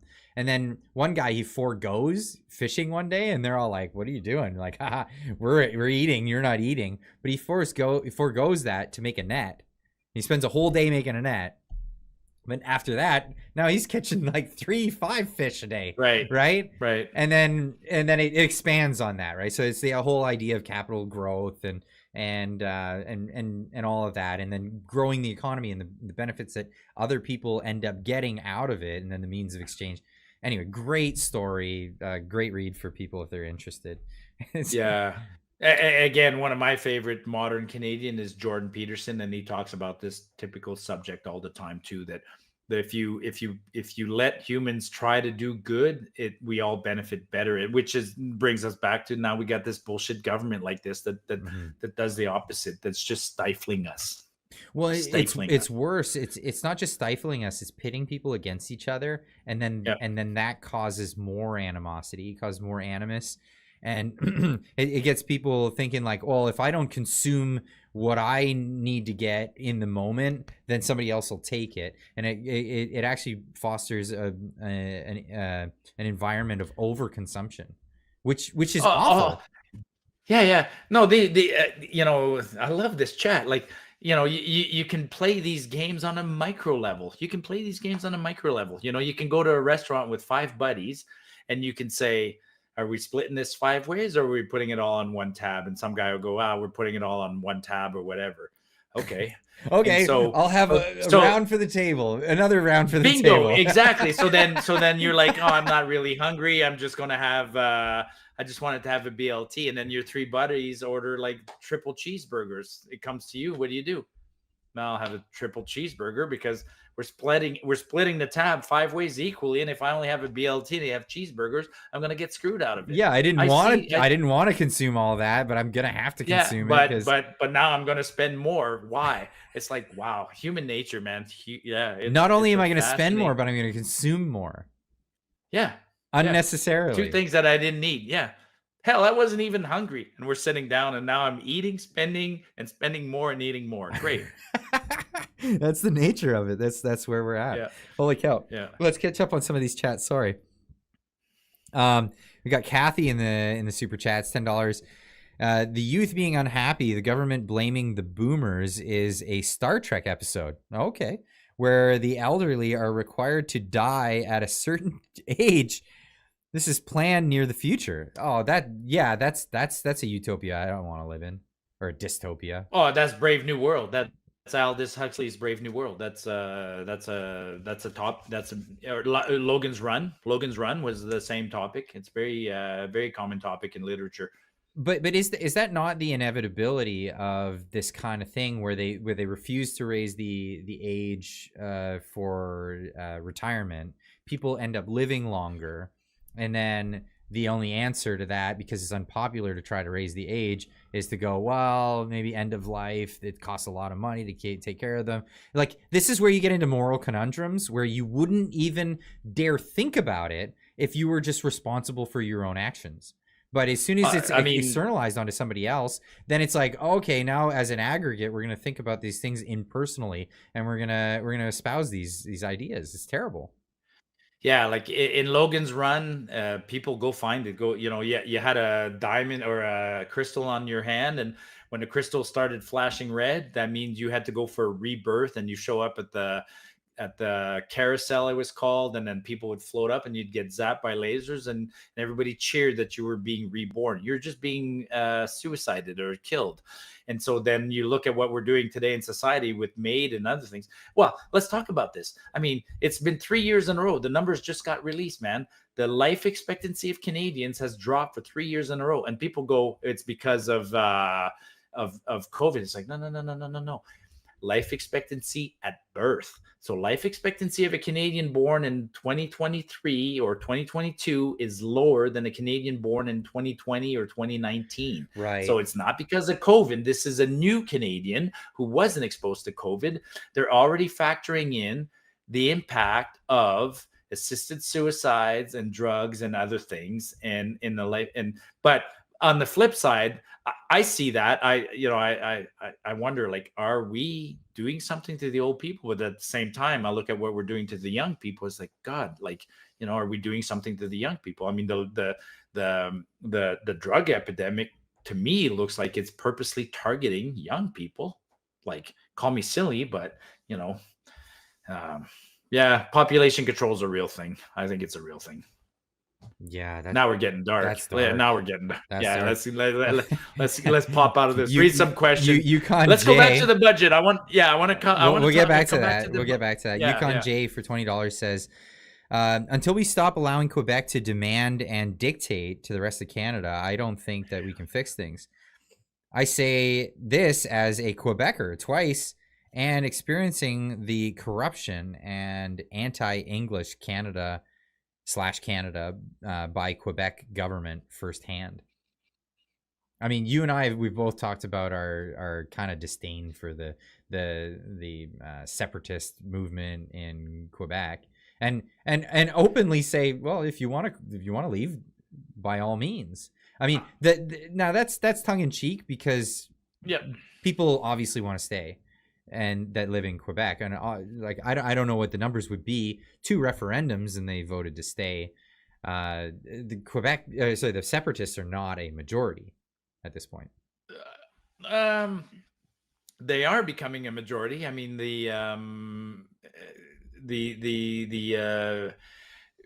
there's 2 separate parties, right? There's the Bloc Québécois, and then provincially there's the le Parti Québécois, which is a separatist party. But I just want to bring up a couple of things. So, this is something I see online all the time. People say, the Bloc shouldn't exist. I disagree. I think the Bloc has every right to exist, and if well, people say that as a federal party. Yeah, like but you should have to run across the country, and that's the argument. Yeah, that's the argument. But I mean, I think the Bloc. I've said this before. I think the Bloc actually is probably one of the better parties. I got to admire that they represent their constituents. I mean, yeah, it actually, I don't benefit from that. I'm an Albertan, so yeah, Quebec getting what they want pisses me off, but I also admire it because I go, well, you got what you want. So, I mean, fundamentally I admire that, and I'm jealous because, and I can't condone it too much, because what if I had my own party here from Alberta who went to Ottawa and got us what we wanted, then people would say, well, so I can't be two-faced or critical about it. So I respect what the Bloc does, because in essence, I might want to do the same thing someday. I don't think I'd be opposed to a Bloc Alberta party that would represent Alberta strongly in Quebec. Now, it just happens that people get hung up on the fact that one of the platform is separatism or whatever. And again, I'm not hung up on that because I have lots of days where Marty's a separatist, right? So, yeah, in the third person, or even like a Western separatist, like yeah. we're not So, getting along representing the much. people who elected you is not a bad thing. I mean, I do have to admire that, but I do get pissed off. Well, I that's mean, a fair point, actually. Quebec plays a game. The idea that you're representing the people, the constituents that have elected you, and if that's what the majority of the constituents, their purview, their point of view is, you're gonna have to represent that. That's the thing. Diane, for $5 says, Marty, I think Notley cut fire prevention and fire rangers, and that caused the Fort McMurray forests, the whole forest fire thing. Can your wife bring me a second beer? LOL. Yeah, Notley cut it, but so did Kenny. So did everybody. Actually, this is a topic that's near and dear to me. I think preventing forest fires is pretty easy. You know, logging here in Alberta, logging is one easy solution, and the other one that used to work brilliantly is we had these towers built all over the place. Like there's probably 50 towers built at high spots all throughout the province, and then come this time of year, we call them hippies. You know, guys would just go up into those towers, guys who had been skiing all year, then they would spend their summers up in the top of the tower, and the government paid them groceries and a couple of cases of beer, and they stood in those towers with their binoculars, and if they saw a fire, they would call the other tower, triangulate, and send a helicopter and put that quick fire out of control. They replaced all those guys with cameras and all sorts of modern technology that doesn't work, and it failed, and it didn't cost anything. You know, there's a guy named Larry who was perfectly happy to go up into that tower with his wife for 6 months out of the year, out of the way, read his books. Most days he didn't have anything to do because on the days where it's raining, he didn't do anything. And on the days where it's nice and cloudy, he climbed up in his tower and what does it cost? What did it cost? It cost nothing. His wages, which is minuscule. Totally. And then the other group we had were these attack helicopter guys, and same thing. People's like I'm at a loss. I don't know why we canceled that. Like, because in my travels, I see it all the time. There used to be little fire bases where little cabins would be with crews, and there would be like 14 barrels, red and yellow barrels full of helicopter fuels, and little helicopters would be sitting on standby all the time at this time of year. They don't need to be there year round. And I don't know, like the guy who's a fisherman in the guy who's whatever. Like, governments sometimes just can't see the forest for the goddamn trees. Like, it's not complicated. Solving can't see the forest through the fire that they caused in it. Now here's the thing. Like, for me, logging should be a top priority. We should organize logging and work with the industry so that we're doing the right thing for forest management, so that mitigate the amount of fires that could possibly happen. Old growth, take care of that.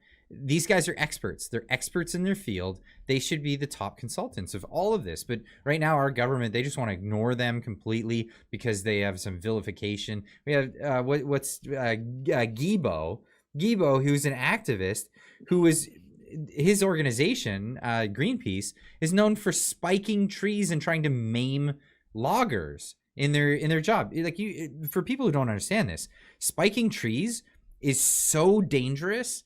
Like, so dangerous. We're talking about chains that are like, how long it became so dangerous that the most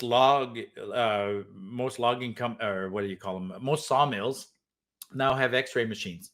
I mean, when the tree is being first fed into that sawmill, it goes through an x-ray machine, because that blade turning at 6,000 RPM hits that nail, man, there's shrapnel going everywhere. Yeah. Now that's lucky there. The poor logger with the chainsaw in the bush, he doesn't have that luxury. No, he doesn't stand a chance. They wear Kevlar now because of those guys. Yeah. They wear Kevlar at work. It really is. It's crazy. CIBC Wood Gundy released a report like 2 months ago, says like we need 5 million homes between now and 2030.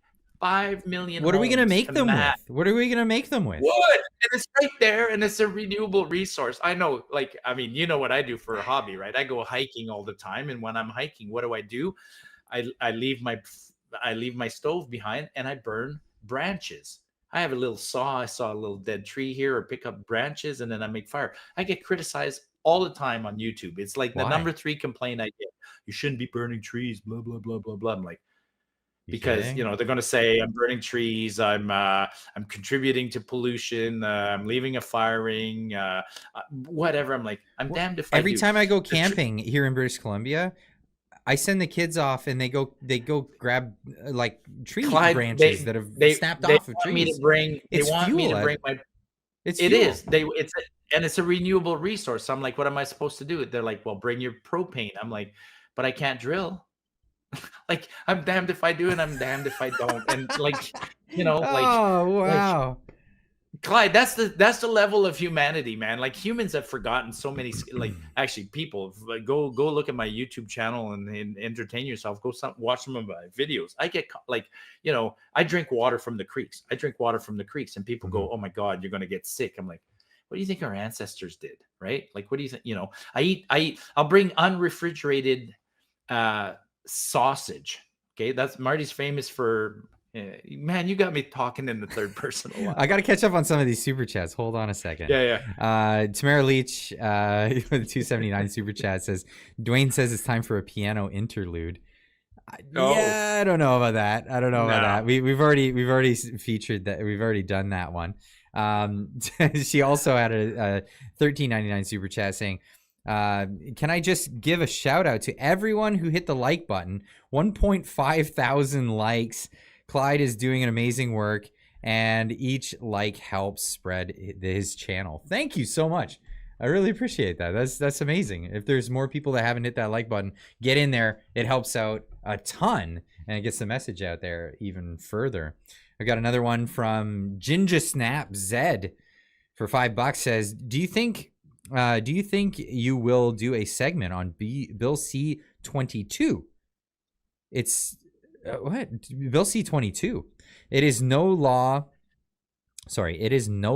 as of 9 months ago. It has been forgotten. It is now. It is now law. Sorry. Probably, yeah. I'm dyslexic and I'll just read it as it is.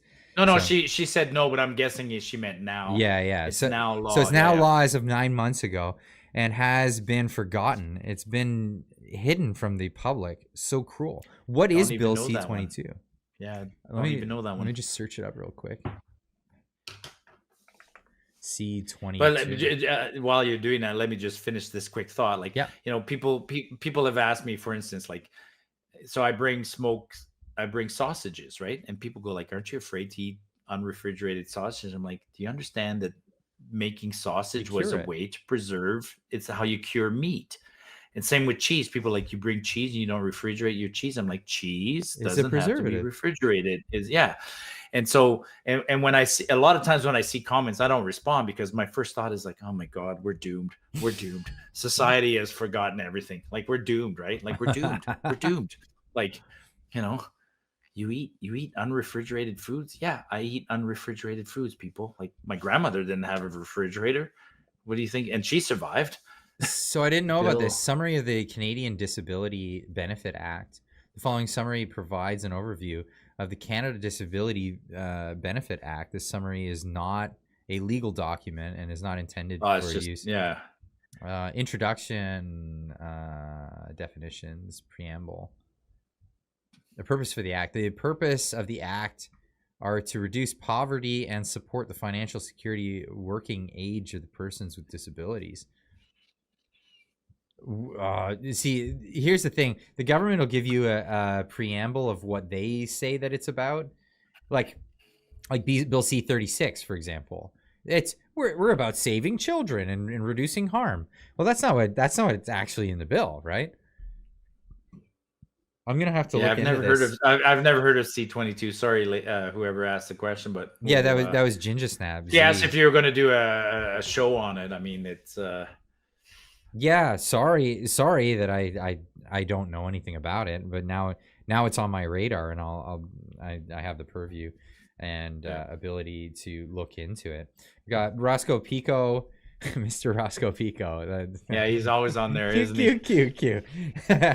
Yeah, for $5 he says, "Have a great time in Japan. Cheers, love it. Thank you so much. I will, and hopefully I can keep up with the videos and all this stuff, and maybe we can figure out something to do our weekly chats with Marty."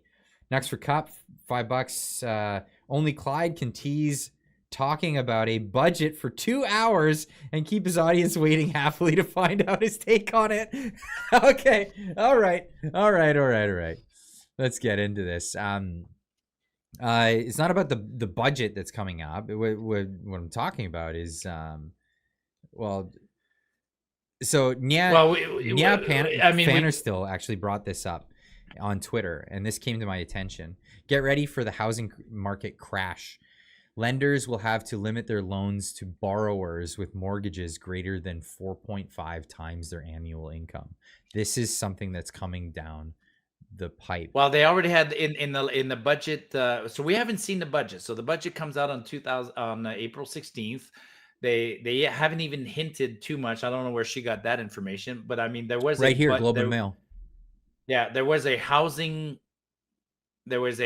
charter in the fall economic update that had some weird, we know the government's thinking about relaxing some rules and making other rules tougher, but the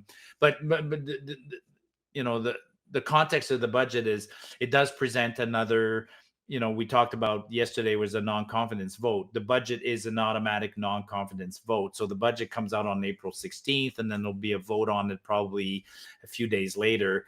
And again, this will be really telling. I mean, Trudeau's promised us what? In 2015, he promised like $10 billion deficits for just 3 years. Christ, he hasn't had anything less than a $40 billion deficit. He had one that was $300 billion in 2021. And I suspect this is going to be just a gross overinflated budget. Like, I'm expecting this is going to be a $600 billion budget. And if somehow or other Jagmeet and all of them vote for it, then we're doomed. I mean, this is so that's what I'm looking forward to. I'm looking forward to what the budget 26 on the 16th says. So, and I'm not this is something that I saw today, and I don't even know what to make of it because I didn't see the whole hearing. But this was Chrystia Freeland saying we want to make sure that homes are not financial assets for Canadians. Okay, I'll play the clip. Are not a financial play the clip because that was homes built faster, and we're also working hard to be sure that homes are not a financial asset. Thank you very much, for Canadians. No, thank you very much, Minister, for making clear that the Conservative Party doesn't actually care about whether homes are for Canadians to live in. Does the Conservative Party not care if there are vacant properties across the country? We're actually advocating for some common sense, and it doesn't sound like a very good deal for taxpayers. Not caring for people to be housed. Let's move on. Shall we? Let's move on. I can see why you would want to. Miss Andre Leesman. More homes built faster. I mean, it's like the maturity level in a person like this that. Is the same. I think this is the same committee meeting where earlier in the video where she was asked how much did the government collect from the carbon tax, where she absolutely will not answer the question. Like, it's a simple, like, just, it's what's the revenue? 5 billion. What's the revenue? Yeah, what's the revenue? But you know what? I mean, this is not a stretch. I think they're preparing.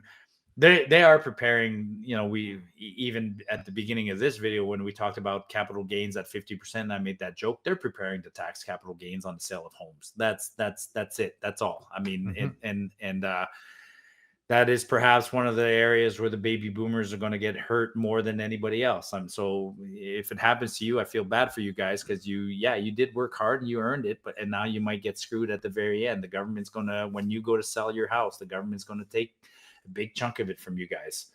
And I don't even know what that means. That's so bizarre. I have no idea what she means. I have no idea. Yeah, right. It's crazy. But I mean, they're running out of things to tax us, Clyde. They're running out of things, right? So what are the next three big ones? Be like England. You just tax us for having windows on our homes and stuff like that. There's three big ones that they've been eyeing for years and years and years. they know that okay, to the boomers, they know they're about to keep, they're going to pass away in the next decade, in the next 15 years, and there's a shit ton of money there, so they want to find a way to tax those estates. So that's one source of money that they're eyeing. The other one is the housing. The housing is, they're happy to make the housing go up. They're happy that interest rates are going up. They're happy that the price of houses are tripling. But now they don't want to let us sell them and take that money. They want to tax that money as a capital gain. I know they've been studying it. There's proof of that over and over. So that's the second one. And the third one's the RRSPs, man. The RRSPs were designed, again, they thought, we'll give Canadians a break on their RRSP. And then later on, when they go to cash them out at age whatever, 65, we'll tax them at that point, and they'll still be making enough money, and we'll tax them and we'll get it back. But now Canadians are living longer and doing all sorts of tricks and all sorts of things, and that money in the RRSPs is not being taxed. Canadians were smart, so the government's trying to look at three things like that they're addicted to money. It reminds me of a specific moment. In the video or in another video? In I'll get to that. We want more money. You're thinking of the South Park one? More money. No, I was thinking what was it? It's actually I think I have the video here. We want more money. Oh, it's right here. Okay, play it. Regardless of what that figure is exactly, future governments are going to have to carry that debt. The servicing costs on that are going to be very high. Sorry?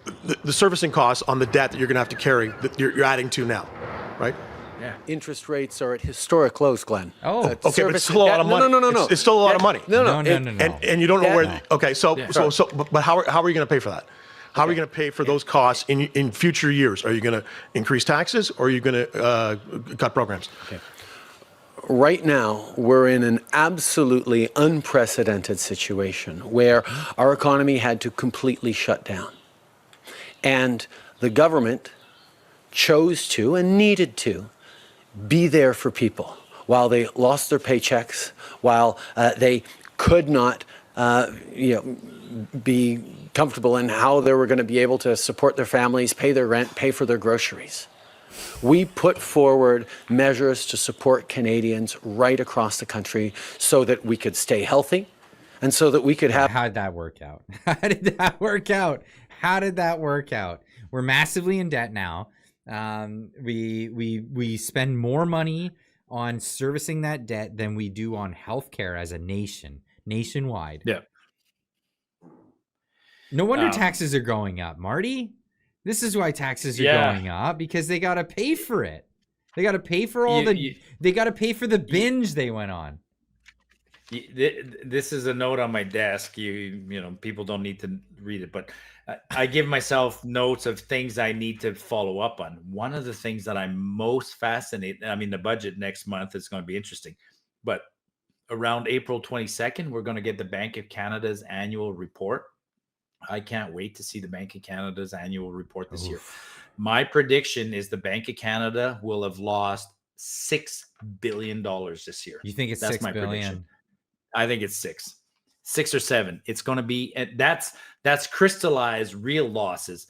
Never mind the losses on the book that they're trying and delay as long as possible. Some people think that it's in the $200 billion range. Like it goes hand in hand with the country's deficit, because the Bank of Canada is the de facto arm of the government. That's when the government's printing money, it comes from the Bank of Canada through the Bank of Canada's loans. And the Bank of Canada was issuing loans like this at 1%, issuing, and now at 5%. And I tweeted it about this week.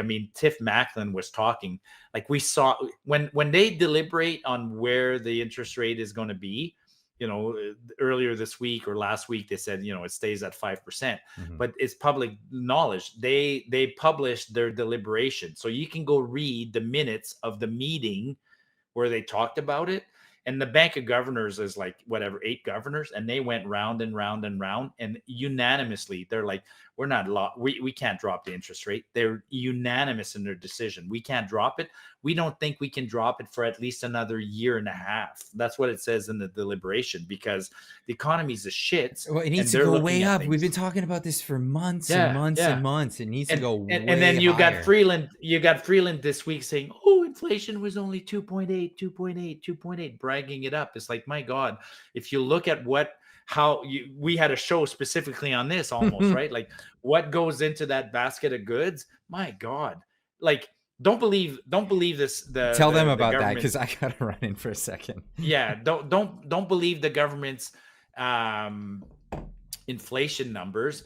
Believe the Bank of Canada. If the Bank of Canada is still increasing their rates, that's because they're working hard to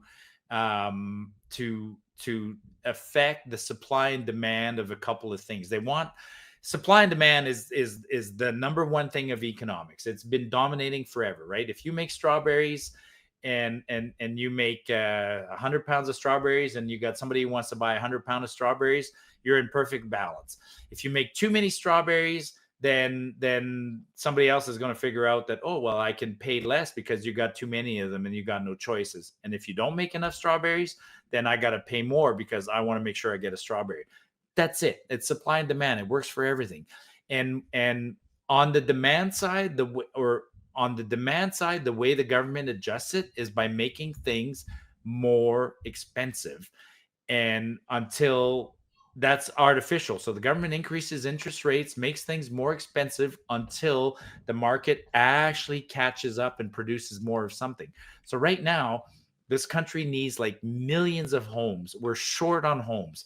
So what the government's doing is it's increasing the interest rate so that everybody goes, oh shit, I can't buy a house right now. And because nobody's buying houses, the market's trying to catch up. So don't worry about what the government tells you the inflation is. Well, there's a crazy push and pull. Totally, just watch the Bank of Canada. The craziest push and pull that I never anticipated would happen in this market. Because I assumed, we'd have a market correction, and it would be like, okay, supply doesn't meet demand, boom, here comes the correction. But they imported how many millions of people into the country? We're at 2.3 in the last 2 years. Like it's an outrageous number. So now we got a huge demand with this market that needs to crash. Like it needs to crash. It needs to come way down, but the demand is so high that it creates this weird artificial scenario.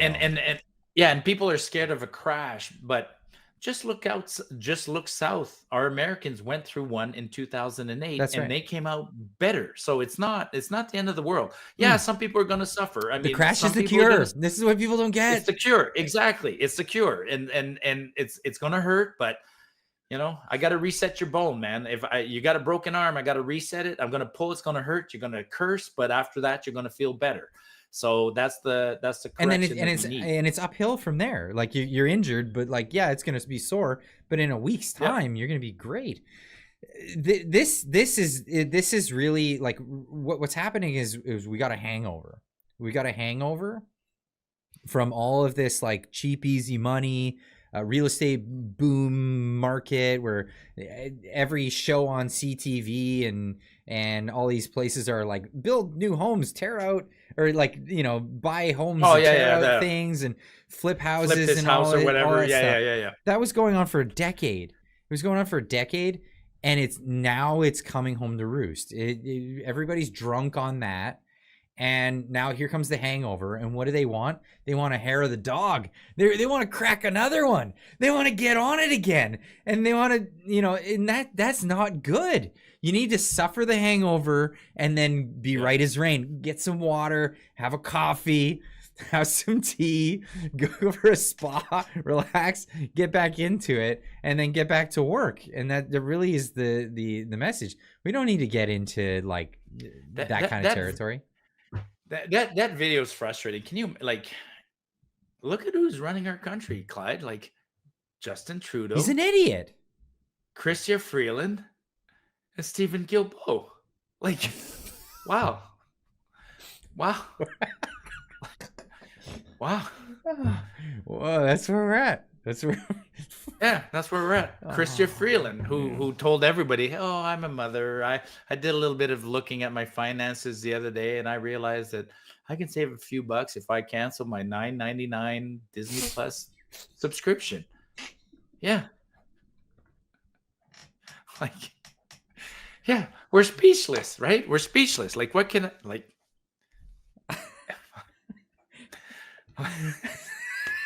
And at the end of the day, okay, so you're an engineer, I'm a mechanic, and I'm a grease monkey, dude.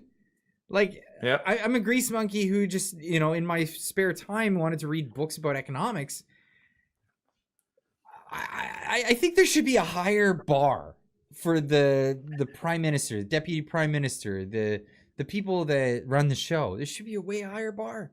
What the hell? Well, why am I looking at it going, saw it coming, knew that was going to happen, called it, I mean, you're going to hear a tribute tomorrow to a higher bar. Tomorrow is the state funeral for Brian Mulroney.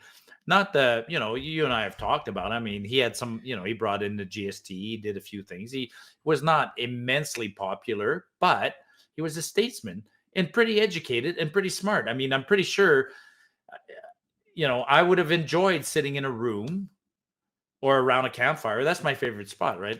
That's how I test people. You come to my house, we do a campfire in the backyard, and then we're going to sit around and we're going to talk, and I'm going to throw a weird topic at you. Like, what's your thoughts on, the fire that happened in Fort McMurray last year? If you just rhyme off platitudes, I'm going to go, okay, get the heck out of my yard or whatever. And you got a man like Mulroney. They were statesmen who were able to talk about something. And yeah, man, I would last about, if Trudeau was in my backyard and I'm like, hey, Justin, like, what's your thoughts on caribou protection? And they'd be like, blah, blah, blah. I'm like, yeah, get out. Bye. Like, I'd last 30 seconds. Goodbye. Yeah, goodbye. Chrystia Freeland, like, what's your thoughts on running a household budget? Like, yeah. Disney Plus. Like, I'm gonna hit some more of these super chats. Ginger Snaps with another $5 super chat. Look up calling to fully fund the Canadian disability benefit from Mike Morris Kitchener on YouTube. Trudeau freaks out on him. Good video. Okay, I'm just gonna copy and paste that just so I can check that out later. Thank you for the heads up on that one. It's just interesting, the stuff that comes up and that I'm unaware of. Like, I'm completely unaware of this Bill 22. So thank you, Ginger Snaps. That's on my radar now. Nux for Cop with a $2 super chat. Next up, tax-free speech. Yeah, well, that was I don't know if I think there's less viewership on the video this morning that I did, and it was about free speech and this. Oh, holy cow! I'm gonna pull up the article. I have it here. Yeah, look at this headline, Marty. I don't know if you caught my video from today or you saw this online. Excessive free speech is breeding ground for more Trumps. Yeah, that's just clickbait. I mean, I don't even read those kinds of articles. No, it wasn't clickbait. He was fervent in his expression for this. He actually it was calling for it was a call to limit speech. In fact, where does he say it? Even the masses were finally weaponized, not with arms, but with communications instruments that empowered them against establishment forces that had never been empowered before. The change represented one of history's significant power shifts. It reads like a freaking I'm drawing a blank on her name. Who's that feminist author in Canada? Wives' Maid's Tale. Margaret. It reads like a Margaret Atwood novel. When you see something like this, that's when you realize just how well thought out the American Constitution Bill of Rights was, right? Like that right. They enshrined freedom of expression, like from the get-go. Like, that's crazy.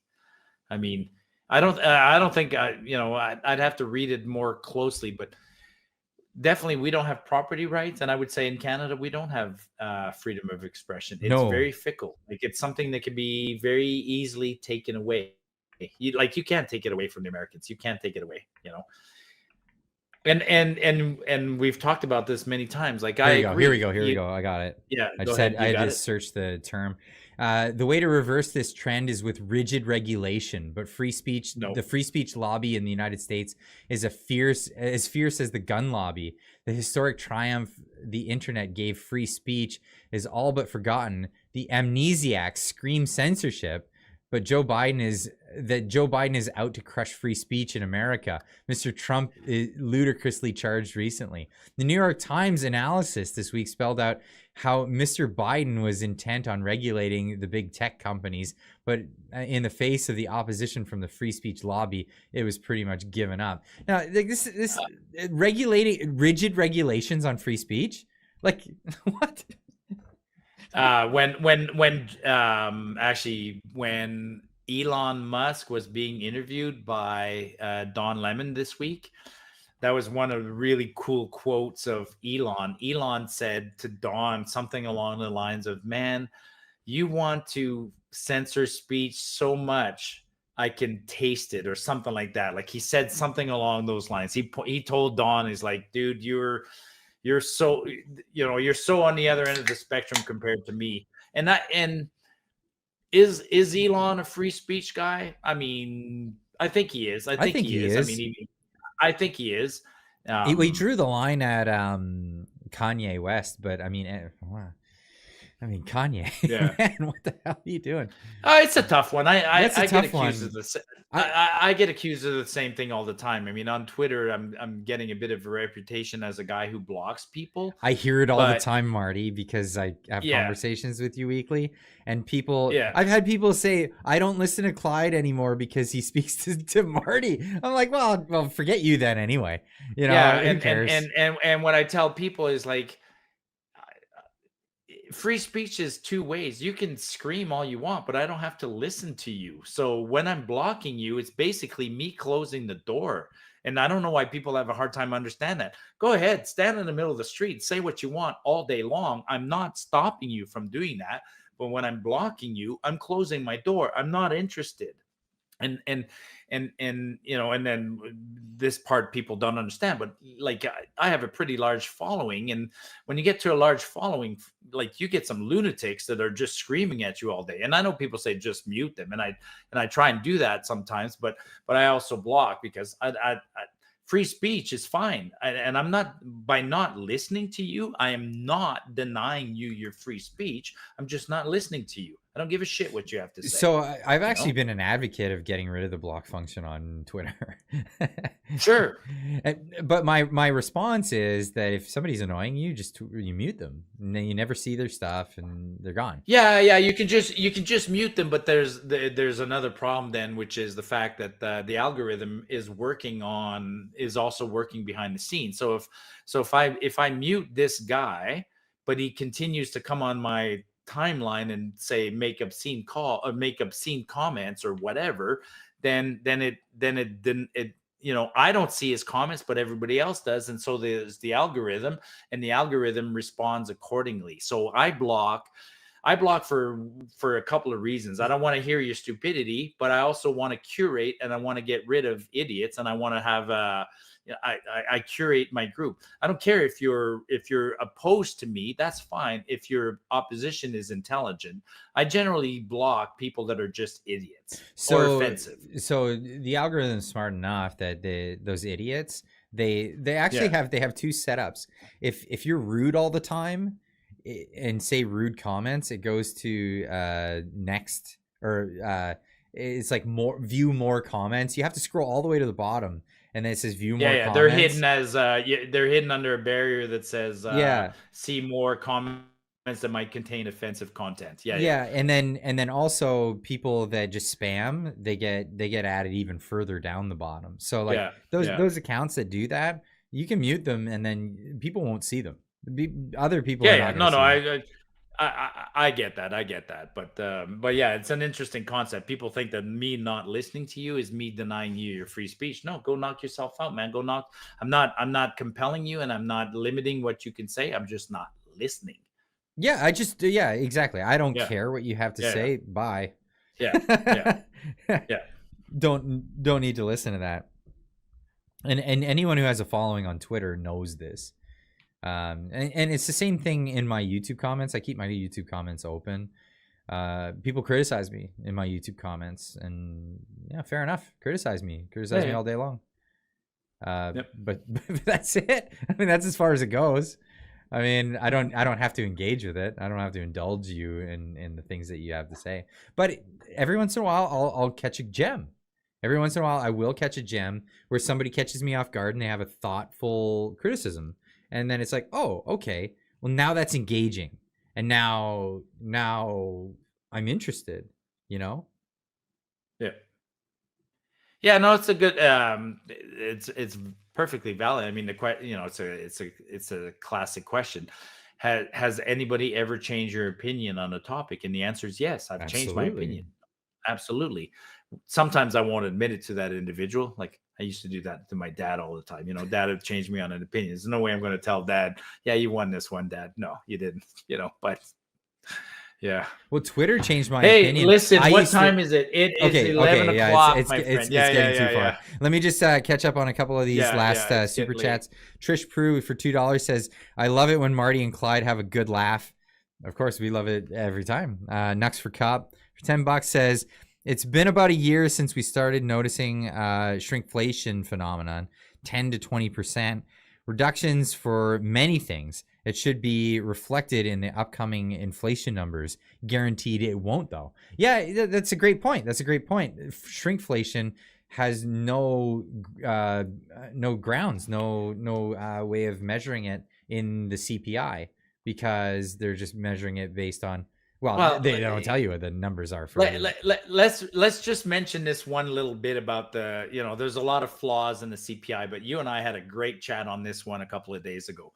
Like right now, the people who measure the inflation using the consumer price index, they're allowed to adjust it once in a while. And what they do is, when the cost of something gets too high, astronomical, I don't know, let's give an example. Like, let's say suddenly travel got so expensive that Canadians don't travel anymore. The people at the consumer price index would go, oh, well, nobody's traveling anymore, so let's not report traveling in our basket of goods. So it's like, yeah, so inflation is so high that we stop buying something. And what do? You remove it from the basket of goods. And so, you know, yesterday inflation was 10% because cost of flying was so high. And a week later, when we're like, cost of flying is so high, we all stop traveling. The government goes, oh, well, nobody's flying anymore, so let's not put that in the inflation numbers. It's like, it's ridiculous. That's how they play the games, folks. That's how they play the games. That is how they play the games. It's awful. It's skewed. It's they just want happy numbers. That's all it is. Yeah. They don't want happy reality. They just want happy numbers. Okay, I'm gonna put the cutoff on super chats right here. There's two more. I'm gonna hit them up, and then we're gonna end this. For all those people that want to have chats afterwards, there is a Discord server. I do jump in the Discord server and have chats with people afterwards. Link is in the description. It's also in the description of other videos. Check that out. I didn't scroll. Hold on. Oznuru for $10 says, liberal politicians make hateful posts and then close down comments. Yeah, that's pretty common with their behavior. Mark Ayers. Yeah, it's pretty common with their behavior. I've never closed down the comments. I never blocked anybody. I mute people when they're being annoying. And sorry if you were being annoying and you never can get a hold of me on Twitter. It's because you were being annoying at one point. It's just the way it is. Diane adding another $10 super chat. We need the USA Bill of Rights and Canadians who will defend it. Rights are inalienable from God, as Tucker reminded Albertans. Rights do not come from government. We need a culture shift in Canada. I agree with that. We have inalienable rights. These aren't bestowed upon us by government officials that can take them away at a further date because of some notwithstanding clause or whatever. The U.S. Bill of Rights and the Constitution is just an amazing document. Amazing document. Absolutely. Yeah. Absolutely. And one day, hopefully, we could get to a position where we have something like that. But as for tonight, Marty, thank you so much for joining. And we went way over. No, that's cool. That's cool. No. I knew we would. Man, we could just go on forever and ever, but I have to go to bed. I have an iron ring ceremony to go to tomorrow. Absolutely. So everybody knows where to find Marty. Marty, where do they find you? Marty Up North on Twitter. And if you're so inclined, Marty Up North on YouTube. All right. Well, everybody, we'll see you on Monday, hopefully, if everything works out. As always, keep on trucking.